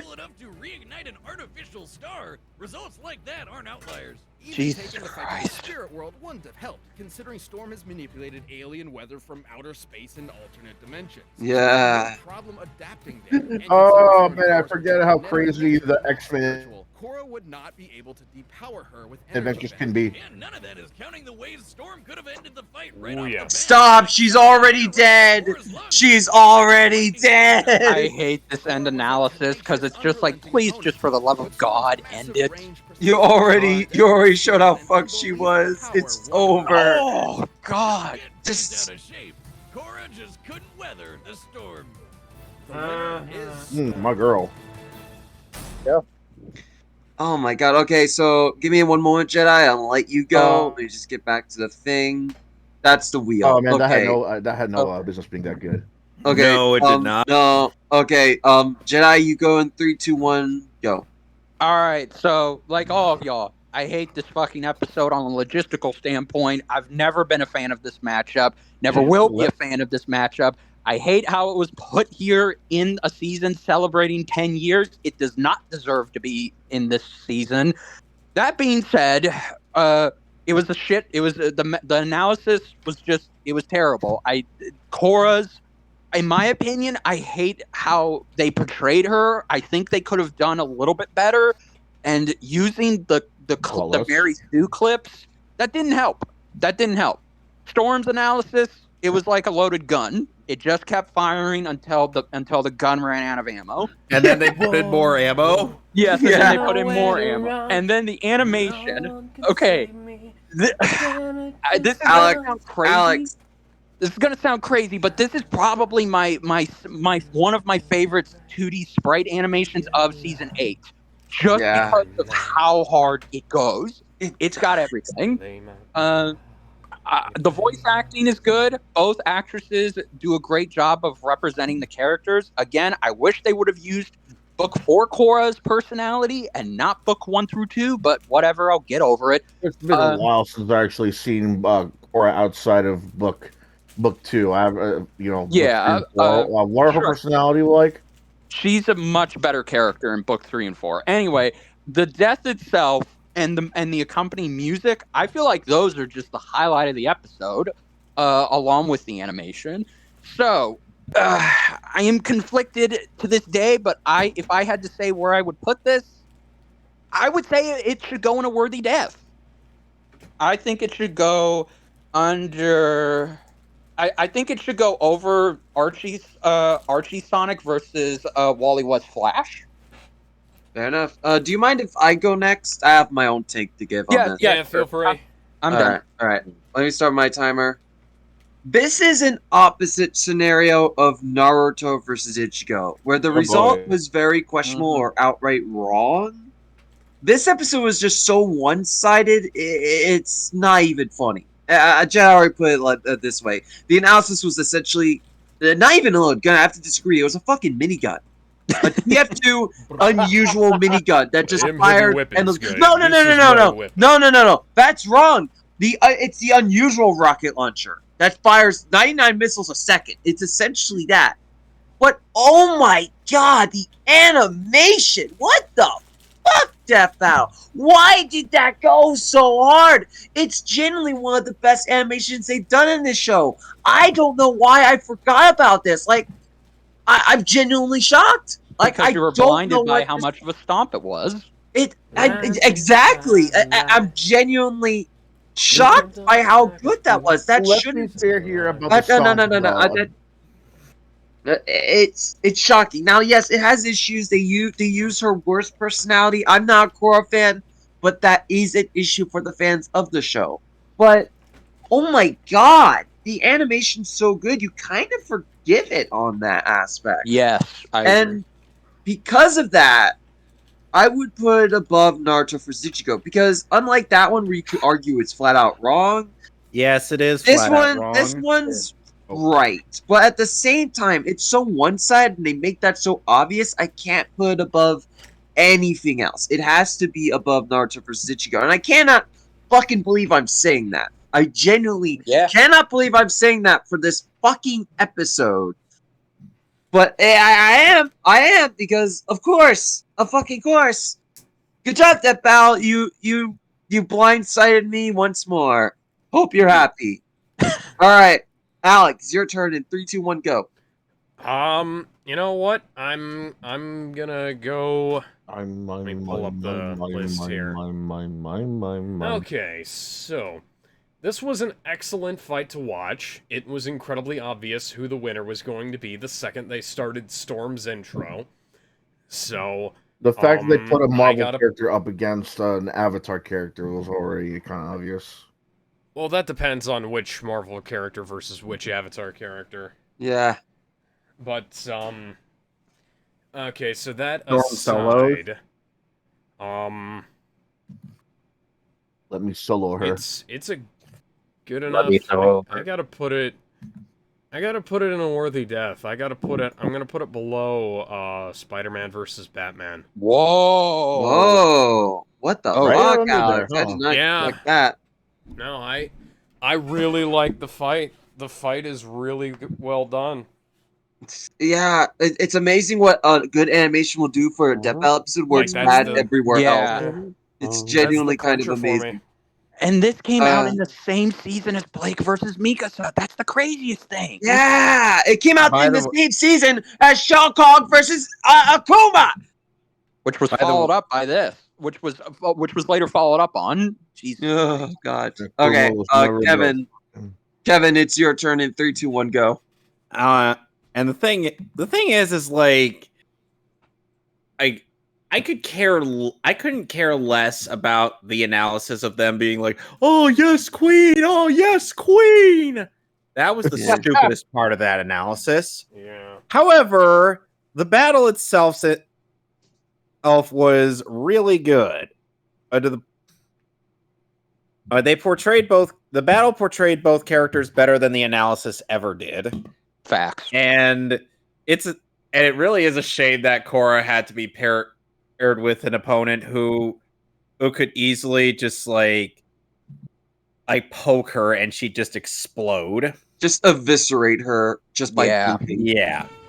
So I'm putting it in worthy death above the pink puffball and the one character whom Death Battle claimed never fought anybody faster than light. Whoa. That's even higher. Damn, so high. All right, Gizmo, you're up in 3, 2, 1, go. This is coming from a guy who has seen book 1 and 2 numerous times, but has rarely seen book 3 and 4. Like I think I've seen like half of 3, maybe a few clips of 4. Oh boy, I kind of like the Korra character, and this is coming from that guy. I would have to put it. I'm gonna admit I don't think this belongs in worthy. I don't think this belongs in It's Time for a Death Battle because, let's be fair here. It's kind of an odd matchup. Yeah. The odd matchup alone, brings it a category down, a tier down. I would have to put it in worthy death, right in below. Oh man, where would I put it? Right below Nightwing versus Daredevil. The animation has no business being that good with the matchup we got. Keep in mind, this is an X-Men character going up against an Avatar character. The Avatar is grounded compared to whatever Marvel put out. And this is an X-Men character. These guys have literally been to the underworld and into space. Fucking space. The Avatar guys can't even break orbit yet. Anyway, because the time skip. So that being said, I still believe it belongs in the worthy death. I could care less how bad or how good the Korra series has become. It all understandable. The matchup was odd. I'm gonna keep saying that because your timer's up. It really is, but the match itself was really good. The analysis was pretty decent, and despite Korra, biting the dust, I still think, it made sense fight wise, not matchup wise, but fight wise. Fair enough. That's it. All right, RGS, you're the last one. Your turn in 3, 2, 1, go. Right. So I'm gonna be honest, not keen on Korra. I don't think I've actually tried it, kind of with how people are talking about it. It made me think that it doesn't seem like it's a show for me. I think I'm gonna skip it. But to give it credit where it's due, it does. At least for the fight, the analysis was kind of effy, and it did seem like they were kind of jerking off Korra just a tiny bit more than they should have. Yeah, Queen, play. Yeah, saying that shit. I think they should have been more objective and said, "Oh yeah, she can do this, this, and this, and this," instead of just going, "Yes, Queen, slay, Queen." Especially since that could have been a funny joke for Storm because she was an actual queen of. Oh, I'm just slaying both queens at the same time. Yeah. Yeah. Because I think that could have been a funny way to offset it, for the people that don't like it. But for the fight, it was way better than I had any right to be. It was actually pretty decent. Continuity was really good. I liked the beats of the fight really well. And the custom spreadsheet for Korra, I'm assuming it was a custom? Or was it was a sprite rig by Origin. It was by Origin Hero, yeah. Does Korra have any comic book? Yes, Korra has comic books. She had a couple of comic books. I don't remember. She has 2 comic book series that are ongoing, and she just came out with a new anthology that doesn't focus on her or Sami. Were they out by the time this episode was out? Yes. The first two comic series about her were out at the time. You're correct. Okay. I'm surprised they didn't get into the game. Continue, RGS. We don't talk about the game, actually. Fuck the game. Yeah. The game has been erased from existence. What basically game? The spreadsheet that they used is actually pretty decent. Origin the Hero does a really good spreadsheet, so it's really good on him. And didn't have job with what he was given. So I don't think this is a worthy death level, but that's because I'm not all that jazzed with the matchup, and admittedly the analysis was kind of effy. But for what it is, it's okay, and I think it deserves to be in pretty damn good with its own merits. I wouldn't put it super high though. I would put it above Felicia versus Taukaka. Fair enough. You're the lowest of the votes so far, though. One in pretty damn good. The rest, I said above Naruto versus Ichigo. Gizmo, you said under Nightwing for Daredevil, right? Yeah. Kevin, where'd you say yours was again? Above the pink puffball and the. All right. Yeah, no, above the pink puffball. Jedi said above Archie Sonic. Alex said below Spider-Man, and I think that's everyone. So how do we even out the votes? Put it in the middle. Yeah, like in the middle. Yeah, where is it? Like right. I feel like right here is a good. Right here is a good average. Yeah. Maybe. Yeah. And let's spin the wheel to find out what we're doing next time. Is this gotta be our last of the night, or is this gotta be? Yeah, that's the last of the night. All right, let's spin the wheel to find out what we're doing again. If we get spin again, delete all the categories that say No, that. I'm not deleting all of them. I'm not deleting all of them. Oh, we're in a let's. Yeah. Oh my god. Yes! Yeah. We went from one good one to another really good one. All right. Okay. Yeah, let's put it in time for a death battle. I'm just gonna make the call right now. Okay, let's go to the episode. Right above. Yeah. I'm Okay. just gonna, yeah. So make sure you screenshot yes. that. Yeah. All right. Next. All right. Let's start the episode. Holy shit, we're ending on a good one. Ooh. All right. Oh, so, before we start, actually. Okay. First off, someone's echoing. Who's doing that? Oh, it stopped. me? Never mind. Okay. No, it stopped. Okay. Before we start, Alex, I want you to get that mute button ready because the One Punch Man audio will get us copyright into the fucking dirt. Didn't they And remove Death that? Battle. No. Death They Battle. removed learned that the in hard the way. YouTube version. This is the Rooster Yeah. Teeth version. Yes, it's gotta be the okay. Rooster Teeth So version. Alex, but do make sure you mute the stream audio on your end. I'll let him down I'll- low. I'll let him know when it comes up, but it is very dangerous. It was so bad for It's Death during Battle. his 100 push-ups bit and No, the no. end quote. Yes. So to give us perspective on how bad the legal stuff was when it came to using those clips, Death Battle removed all the end of quote clips for the future episodes. Yeah. Repeat that? You So- got cut off on my end. So Death Battle, they used to do like the end of quote clips. There would be a quote by the character at the end. They no longer do that because of what happened with this episode.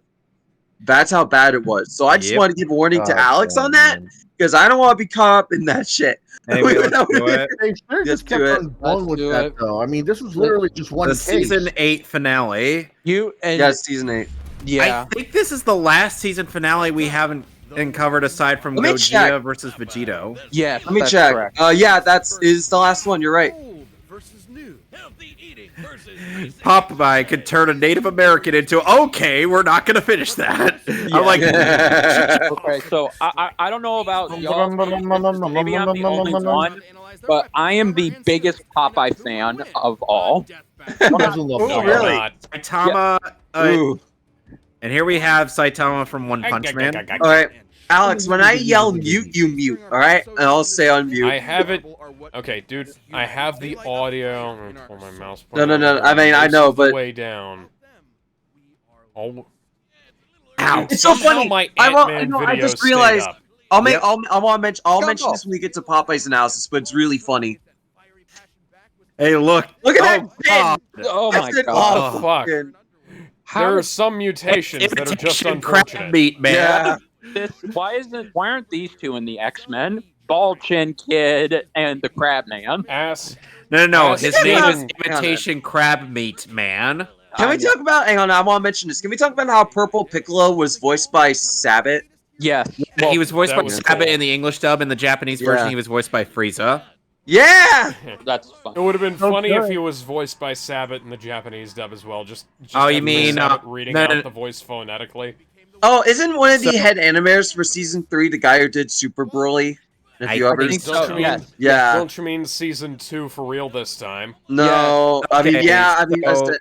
Season 2 okay, wasn't that fun bad. fact, It was Season it's 2 was a corrected. guilty pleasure of mine. Fun I fact, liked it. Saitama is actually voiced by Ryuji Sakamoto from Persona 5. Wow. Oh. Wasn't he recasted for season Girl, 2 damn. though? Nope. I can't believe I'm 2 years. Oh no, older I'm than thinking. Saitama. Oh, I'm thinking of the Japanese voice actor. The Japanese voice actor was recasted for season 2. What the fuck is this world? Why am I older than Saitama?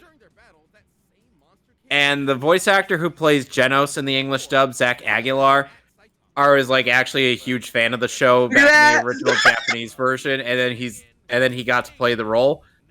Sadly, because a lot of people wanted him fired just for voicing Genos. Yeah, it's stupid. It was very. I'm like, he stopped doing that voice that you hate in season 2. His voice got a lot better. Funny enough, there's one element of this episode that aged pretty badly in terms of scaling Samata, but I'll mention it when I review it. But it's not Death Bell's fault. It's more of a Death Bell curse, so to speak. Yeah, Saitama. Sorry, I don't know why I say the other thing. A normal punch. Consecutive normal punches. Consecutive normal punches. By the way, fun fact, the Beast King in the dub is voiced by Paul St. Peter, who also voiced Leomon and Digimon. Can we talk about how when they released the video game, like Samata had to come in like 5 minutes? Saitama. When he was like the most broken character in the game. The only way he could be beaten is if you used another Saitama. Yeah. Here's the thing: if you actually beat Saitama in the game, he wakes up as though it were a dream. No, he just like I'm bored. No. He actually is. No, it's actually. He wakes up like it was a dream. Goes to Saitama waking up. I was mistaken. I got a question. Was the game any good? I don't know. I haven't played it. I heard. It was. Oh, mute it, Alex. Mute it. Alex, mute it. The One Punch Man game. Every single day. Oh, the One Punch Man. Okay. Heroes One. Unmute it. Unmute it. Well, we were talking over it enough, and I couldn't even hear it on my end. So I will say, on the YouTube version, they had Boomstick dub over it, and it's really awkward. Yeah. Oh. I like how they explain that this is actually realistic as to why Samata just broke all his limits. Saitama. I'm sorry. How many times do I have to correct you on this? I'm gonna make this running joke just to fight you. Look, if you can't say it the way stupid English people can say it the way the Japanese say it, which is just Saitama. Yes, Saitama. Saitama. No, it's Saitama. You kind of have to say it in the one. Saitama. Saitama. Oh, he does the squats like Zach Fair. Zach's blade workout. I like how they explain this.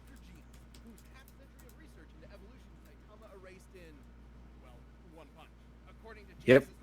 Mm-hmm.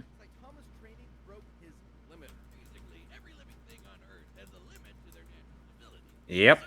Mm.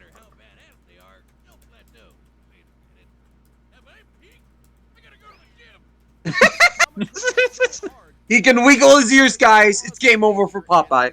Yeah. Beast Boy could also do the same thing. Ah, shit! Also, yeah, in the newest chapter that just Saitama's other superpower, convenient censoring. In the newest chapter that just came out, Saitama fucking goes ham on Tatsumaki. I'm sorry, Tornado, and basically no sells her attacks. And by the way, Bender, or you know how powerful Gar actually is in the comics? Yes. He's fought Kyle Rayner. Damn. Oh my god.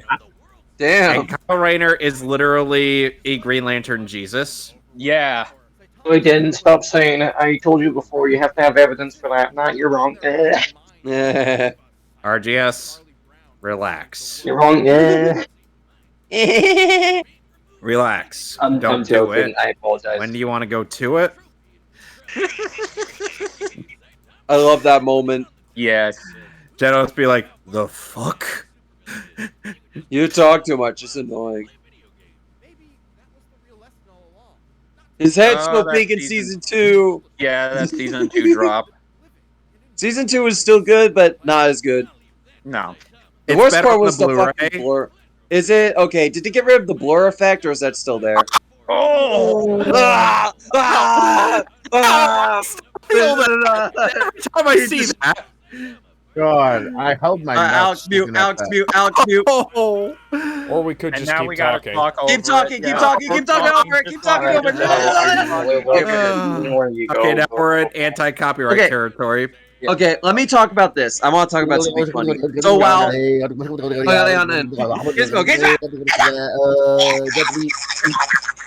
Okay. We're done. Okay, so it's funny because this episode had two polar opposite reactions from the companies that own these characters. On one hand, you have the owners of One Punch Man threatening to sue Deathbound to oblivion. Fuck them. On the other hand, you have the Popeye's official Twitter promoting the episode weeks 2 and 3 leads. It was amazing. I don't get what the hell Japan's got against like fan-made anything when it comes to animation or YouTube. They're really anal about the properties, man. I love the analysis here, by the way. It's one of the best in the show. Yeah. Yep. The Twitter Finley's the best of season 8. Yeah.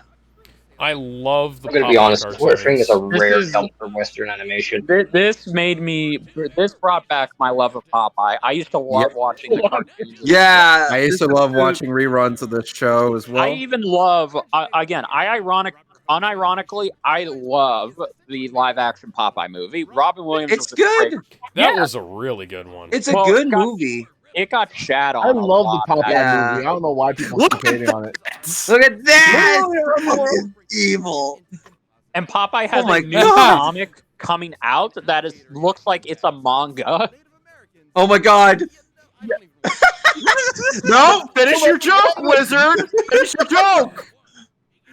I want to hear the rest. I need to know what happened, Wiz. Yeah, Wiz. Don't be a coward. Fucking Thunderbolts. Oh, I love this. Oh my god. He gave the son a black eye. Stuck on that, SpongeBob. He's missed. People think SpongeBob could beat Popeye.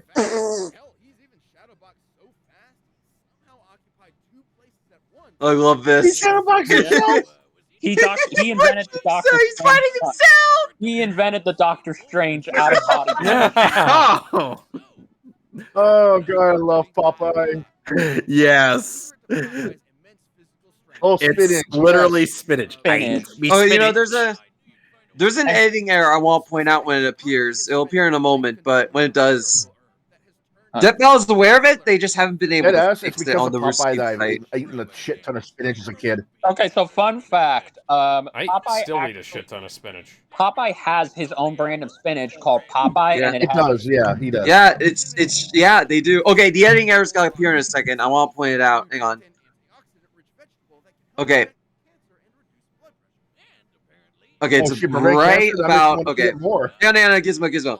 This scene, when he's pushing out the spinach, there's supposed to numbers come out in the YouTube version, but it doesn't on the Rooster Teeth version for some reason. It bugs me immensely. I had told the Death Owl staff out, so they know.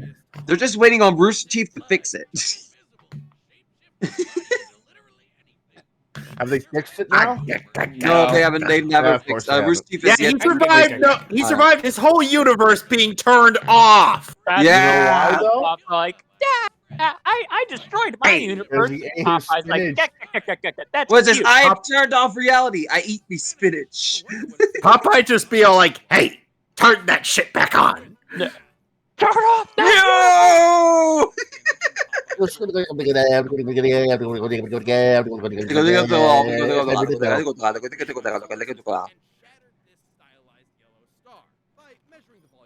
Oh my god, we're really measuring. Yep, this is 1 calorie for 5 grams of spinach stock. Look at that! They actually calculate the calories.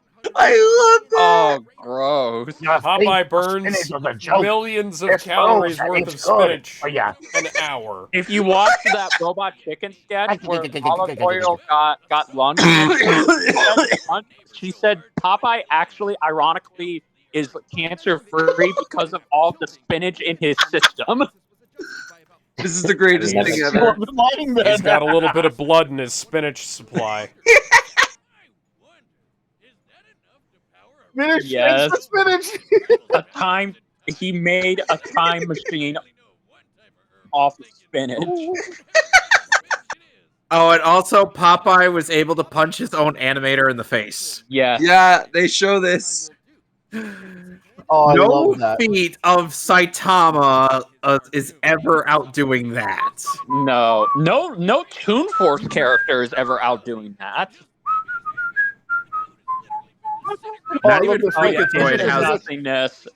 Freakazoid has outdone that. No. I love how stupid this is. Freakazoid.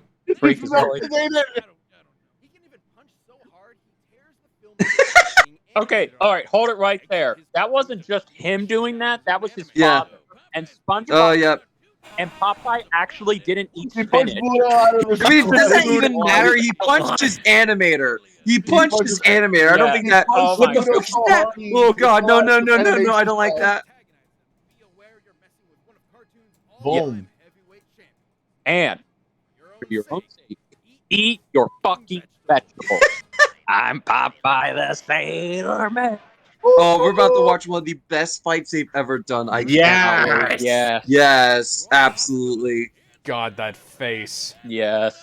Down. Oh, that canceled cartoons. They canceled the Okay, everyone quiet. Must be bargain day at the supermarket.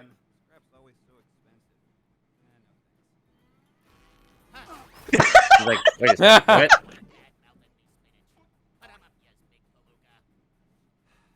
Whatever. That music, man. Oh, it's gonna get better, trust me. He just grabs him. This is just temp music. This isn't even part of the soundtrack. Yeah. Oh! It's a spin! Hey, look, Wimpy. Yeah, Wimpy. It is. He just goes to fix it. I love that. That's why I missed the cartoons back then. Of course it fucking works. That strength is so boring. Oh, here comes. I love this part.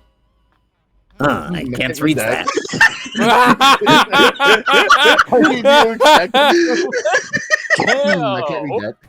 Hang on, I look at Where did the anchor come from? Hang on, I love the continuity here where the spinach is still in his hat after he put it in. Yes. It's so good. Okay, now like a magical girl. here's where the soundtrack Okay. play. Oh. They're both on fire. I love this. Okay, so that's Liam, No, the no. researcher, Right there. writer, and director voicing Popeye. He doesn't have much voice acting. So good. He's really good as Popeye. Yeah. Yes. Yeah, Fun fact. phenomenally. Yeah, you gotta be really good at Popeye. That's all They you just, do. oh my god, oh I like this. this. Watch this. That was great. They changed art styles. He punched him so hard they changed art styles. Yes. I love this bit. Yes. What? You got Zukas. Here comes. I am what I am. And that's all that I am. So good, I love it. And now we've gone back to 2D animation. Oh yeah, just a little detail I noticed. Watch Popeye's closed eye. This is a great detail. Oh my Jesus, Saitama. Watch, his closed eye opens in shock. That's great. I love that little detail. I didn't notice that till now. This is the curse section everybody hates. Yes, but I love it. Now we're in 3D animation. We're in double Punched him Artemis. so hard they changed art styles again. Yep. It's Metal Gear Popeye. I love that. Don't you see something? It's the meme. I realize Yeah. you were just like me, try to make history. Okay, watch this. Oh, look at this. Oh, look at this. The tattoos, Let's man. All right from All wrong. little tattoo on one arm. Oh, watch this. This was Devil Artemis' idea. Both agree.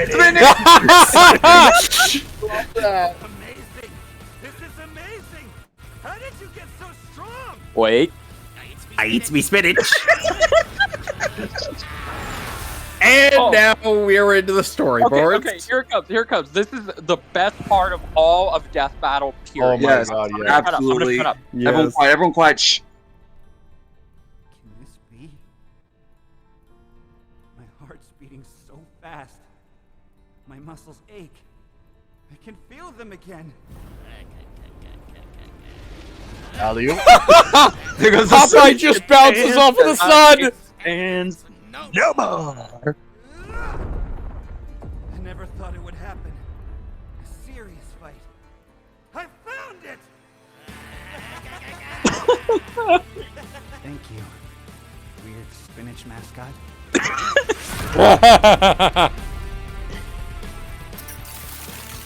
Oh man. They did a better job of doing Blake versus Mikasa than Blake versus Mikasa. What the fuck? Indeed. Yeah.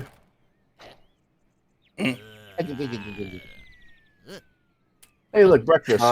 It's breakfast. Eggs. Eggs over rice. It's already over easy. Oh, here it comes. He played Gamble, but now he's with Grandpa. Popeye the Sailor Man. Fuck yes! Fucking Yes. hell. Fuck That yeah. was beautiful. That was You know amazing. what? You're right, Ben.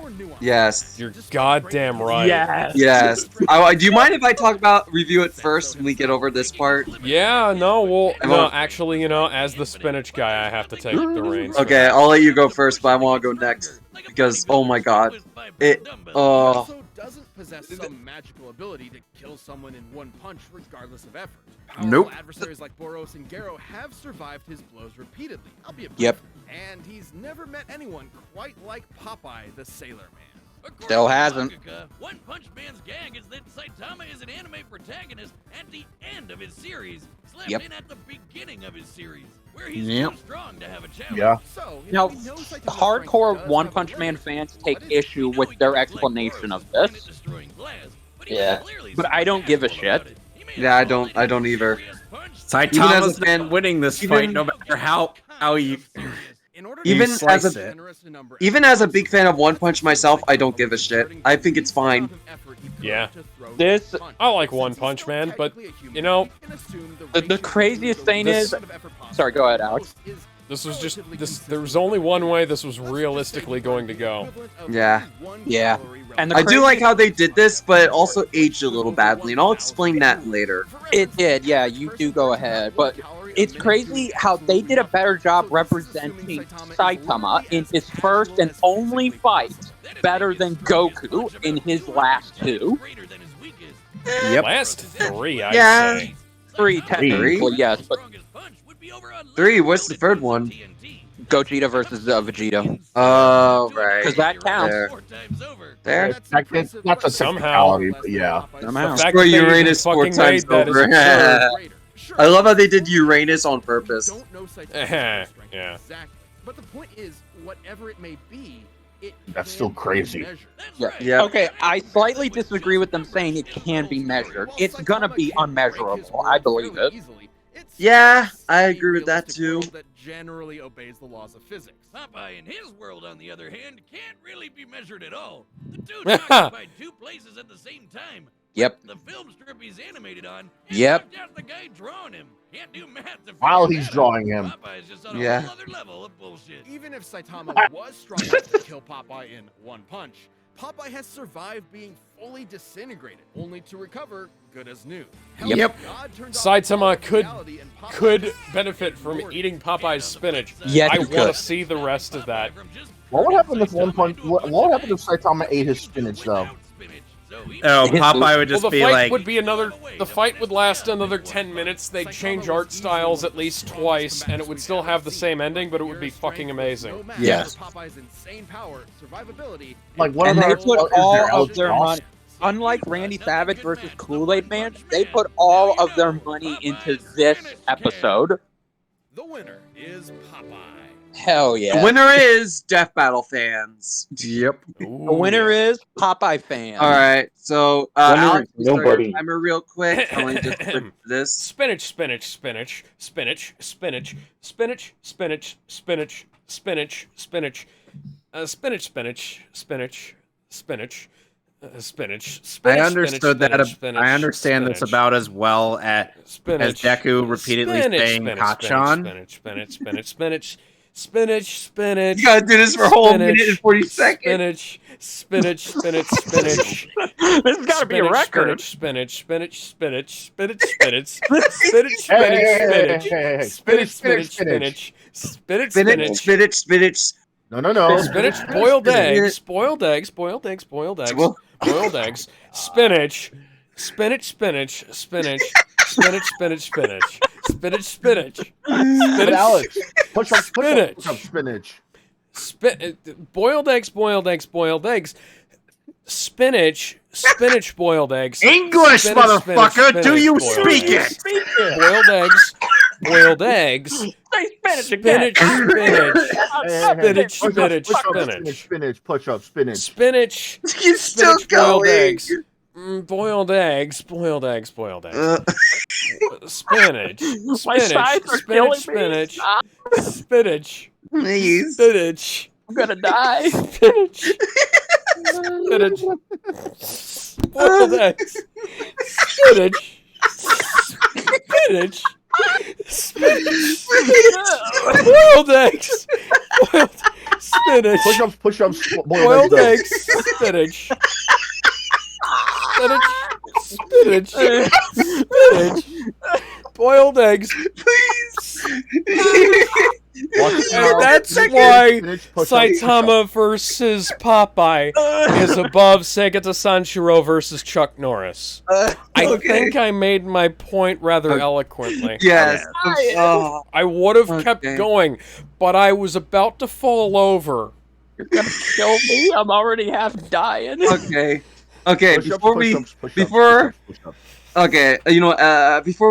I go on to my thing, I just want to show the Popeye tweets with all the. Can someone read this? Can someone read this in Popeye? With all due respect, I'm sorry. Whoever can do a Popeye voice, do it. Hold on, give me a moment. Let's all due respect. Me is not worried. Inks the slightest. Thank you. What you gotta go do, Spinach? I think she puts up a good fight, but in the end, all you got to see, I really am strong to the finish. Finish. Mm-hmm.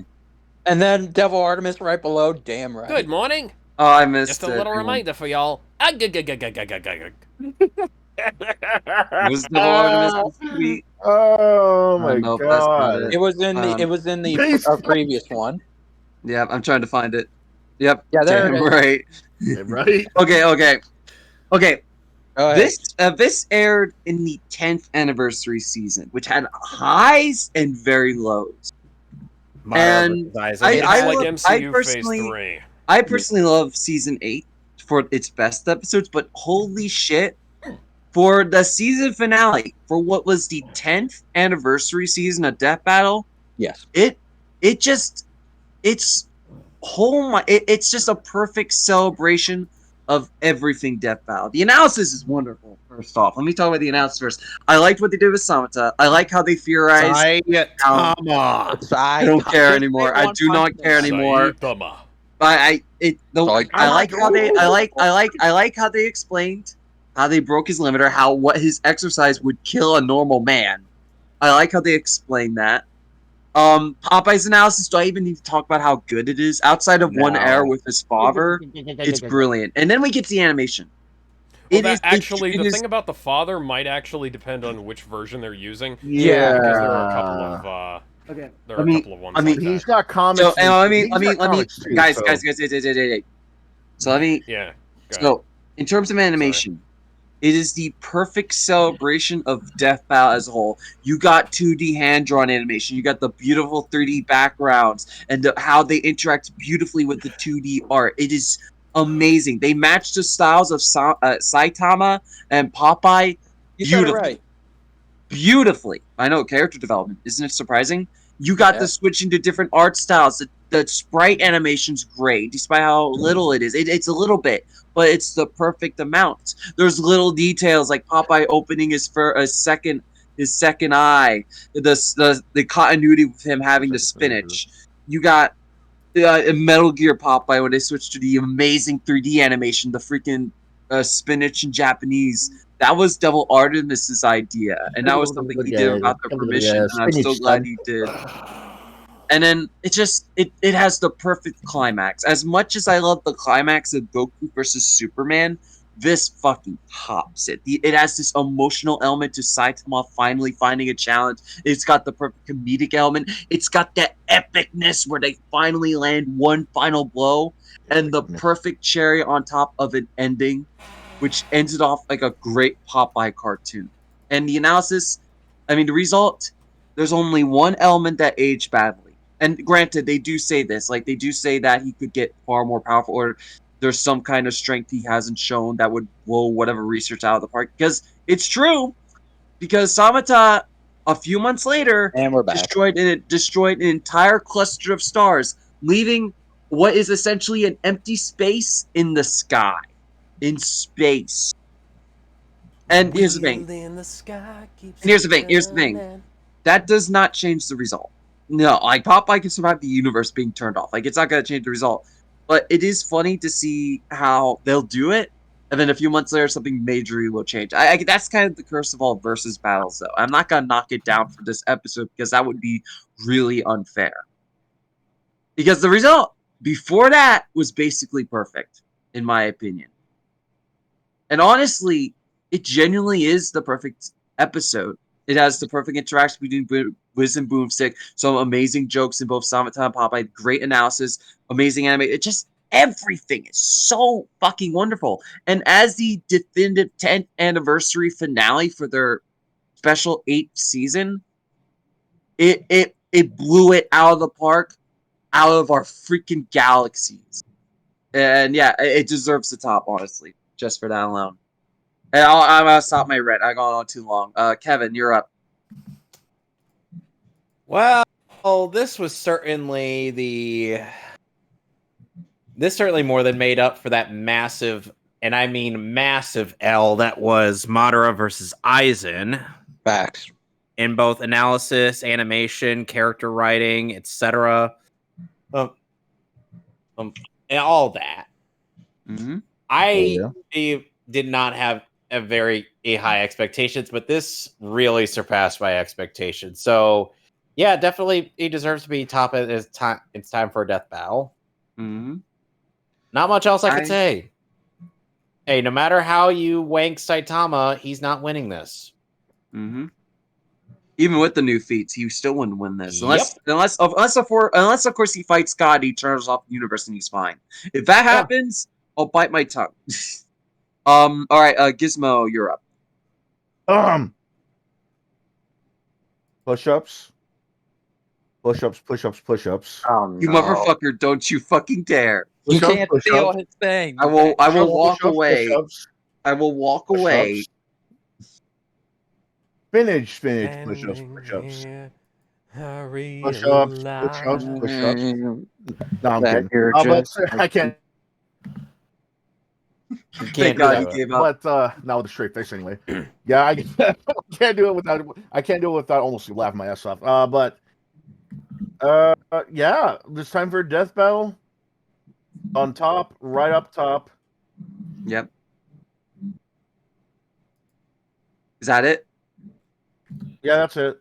All right, RGS, you're up. What can I say about this? Everyone said the same thing about the animation, the music, the voices, and everything else. I didn't even mention the music. Fuck. Yeah, Balderdash. Yeah, the music. Well, dude, I know I've said it before that I'll say the same thing with every death battle. Yada yada. Music's always going to be good, but no, they actually did. The way they did the music here was actually pretty smart, pretty really good. I actually like the fact that they went from classic tune to hard rock back. To digital 8-bit tunes, back to rock, to the acoustic guitar. That's Brandon Yates for you. He is a talented motherfucker. Facts. Straight up. Oh yeah, he's very fast. talented. The animation and the fact that the animation blended in really well too. Like it went from hand drawn to like pixelated to 3D back to hand drawn. I actually like it was sort of like what Kool-Aid Man versus Macho Man was trying to do, except not as good. Sorry to say, but it's really good, man. The fact who here was expecting a Popeye versus One Punch Man or a One Punch Man anything in Death Battle to be? I wasn't expecting it to happen at all. Or not. I got a story. Hang on. Okay. Without not being a joke anyway. Like One Punch Man. I meant like Saitama versus your timer went off without it being a joke. Without it being a joke, I don't think we were expecting an episode like this to be good. I just remembered a story, and I would be amiss if I didn't tell it now.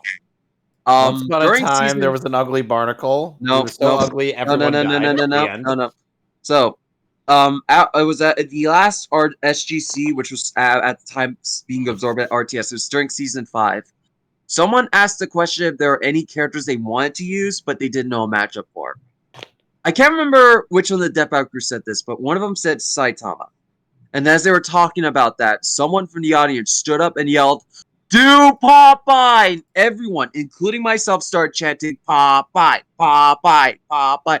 And you could tell by Ben Singer's face at the time, he's like, that's the one. That's the one we gotta do. And I'm so glad that. So thanks to a bunch of audience members, this matchup exists. That's what I feel like. Which is great. But yeah, now we go to the next one. RGS, are you ready? Yeah, that's me ready. First, I'd like to preface Kevin, the Kyle Rayner thing's a joke. I'm worried it kind of fell on deaf ears. It probably wasn't even that funny to be honest. Get out. But first off, this is how you should do a finale. This is how you do a finale, not fucking Gogeta versus Vegito. You can like that if you want, but that one is fucking mid as shit. That has nothing to offer. This has something to offer. This adds to a conversation, and this is still satisfying to watch. Sure, it might not mean a lot later when Saitama potentially beats up God or whatever, but this is still a really good fight. This is a win for just general media enjoyers in general. It's a really good fight that's paced really well. The usage of different styles was really natural. The fact that they could just go balls in and not need to worry about stuff is good, but they still took the time to keep in mind continuity, the consistency, characterization, and the fact they got a guy that sounded like Max Middleman. Is that the guy that played? Yeah, Max Middleman is the name. Yeah, I'm kind of glad they didn't get Kagi to reprise his role from DBX. Yeah, he did okay, isn't that? Either that is him, or that's a guy that sounds remarkably like him. Can you confirm if it is him, or the dude who voiced Popeye in this? The dude who voiced Saitama. Yeah, in this episode. In this episode, yes. Okay, no, yes, it's not Kagi, and it's not the original actor. So it's just a guy that sounds remarkably like the English one. Yes, his name is Ryan. His name is Ryan Abdi. I think I'm pronouncing his name right. Abudai. Yes. Well, Ryan, God forbid you're watching this, you are absolutely fantastic as Saitama. I wish you luck in your other projects. You absolutely deserve more work because you convinced me. You should absolutely do like a Persona 5 fan dub, and you could play Ryuji. I believe in you, bro. It's just really good. Fun fact: Ryuji in Japanese is voiced by Light Yagami. Oh, that is cool. Either way, this is just really good. I have no complaints. If this were to be the top of its time for Death Battle, I would not argue. Hell, I would even say it should, because it's just the best. It's just the best amount of stuff you could want. Respect, characterization, consistency, detail, fucking everything is good. The only mild nitpick I have is that there should have been more. But that's just because I've been so satisfied with the product. It's not even like a flaw. It's just because I'm satisfied with the product. I think even saying that the only complaint is wanting more is kind of a compliment to how good it is. Yeah, it's not even negative. Yeah, that's why I say it's because it's a really good product. It's not even a flaw. It's just because I want more, and that's a good feeling I should have as somebody who came out the fight. It's too bad they couldn't be like Goku versus Superman in terms of length. Yeah, it's a shame. But it does show that it plays this to episode. strength.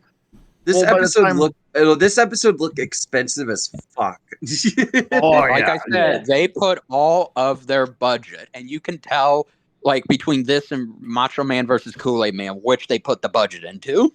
Mm-hmm. Yeah, I liked both episodes, but we'll get to the other one when we eventually get to it. Either way, I'll save my tippy top of Death Battle. I agree with this placement. Yeah. Okay. All right, Jedi. Do you have any thoughts that any of us have said already? Yes, I do. I have many thoughts. Okay, so first of all, yes, everything you all have said, I can agree with it. I can attest to it. The Devil Artemis section alone, that was not in the script. That was not in the storyboards. They told him, do whatever you want. That whole segment in 3D, all him. Nice. All him. And it took him months to get that done. The voice acting and the music is beautiful. There is something that I want to touch on that none of y'all have, and this is probably because Popeye was my personal favorite cartoon hero growing up because I was bullied a lot as a lad. I was treated as an outcast, and Popeye helped me through that. And I gotta fucking tell y'all, Liam fucking nailed the voice in so many ways. And it did something to me. I don't know if it's probably never happened to y'all, but it did something to me. It made me cry. I'm not talking ugly crying. I'm talking about actual crying. Tears coming down my fucking face. I was crying. That end segment he did with the song, I had so many tears coming down my face. I couldn't control myself. And my most wanted for a time was Samurai Jack versus Afro Samurai. I didn't cry during that. So, and I even told Liam on Twitter, and he even complimented me saying that's the best I could hear, knowing that his performance touched my heart as a Popeye fan. And Saitama, yeah, he was done justice too. I love how they went about his character. And to piggyback off of what RGS said, this is how a finale should and always be. It can't just be action. There has to be character. There has to be development. There has to be a story. And in just 4 minutes, they made us care about Saitama's realization that he has now found a challenge and he can die happy and with a smile and tears on his face. He finally got what he wanted. It's a big level of finality that they haven't been able to pull off since Goku versus Superman 1. And they're probably never going to pull this off again. Never. I can't see them doing it. This is my favorite. This is hands down my favorite season finale of all time, and it's in my top 3 favorite episodes of all time. So yes, I agree. It's a masterpiece from beginning to end. And like RGS, the best thing it did to me is it made me want more. And that's the best feeling you can have when you watch something like this. Yeah. I think that's a good way to end it. I think we can all agree before we spin the wheel one more time. This is Death Battle's peak, and we're probably never going to see them as good as this ever. No, again. I don't even think never. I don't think this Bugs is their Bunny, peak. I don't think Bugs Bunny versus Mickey Mouse is even going to come close to topping this. They can I would do be what this very did, surprised, but I can't see them doing it. I will see. I can imagine Death Battle will try for their special 10th season, but I don't think they're gonna pull it off. No offense to the team, but this is a high bar, like an infinitely high bar. This is the high bar. It's not just a high bar. It's the high bar. Yeah, the bar, the entire bar. Any versus battle should want to reach. Versus battle should be. Yeah. All right, let's spin the wheel one more time for the night, and we can call it a day. So, without further ado, Yeah, and this is not Spin again. We're not going to watch this episode. This is just what we're going for next time. But this is what we're doing. Spin again. Okay, delete. End the broadcast. Stop the cameras. Something good, please. Something. I have to delete this one. I have to speed this one. Bro, come on. What are we going to The get? excitement never stops. Please. Oh, Joker versus Sweet Sue. No. Zuko versus Shoto Todoroki. We went from the best Avatar episode Give me 1 to second. the middest Avatar's episode. Yeah, the second best Avatar episode. That's not saying much. Why are you fighting in a forest? Joker versus Sweet Tooth. At least they got. Yeah. I don't know how many people know this, but at least they got something back for this episode. I won't spoil it. This episode's interesting for its history and delays, but yeah, the most mid Avatar episode, the second best. So we'll see you guys next time in volume 2020. It took us 21 episodes to top Chuck Norris. It finally happened. I was happy to be here for it. Remember, guys, we all give Death Battle shit, but that's because we believe they can do better. This is an example of why. Absolutely. If we don't criticize, they'll stagnate and they will never become good again. Exactly. Thank you. That's what we tell ourselves to justify this torture. Yes, absolutely. Anyway. Good feelings we have. Yeah. Anyway, so see you next time, everybody. Bye. See you in volume 22. Toodaloo, chat. Au revoir. Bye. Woo. Spinach. I eat me spinach.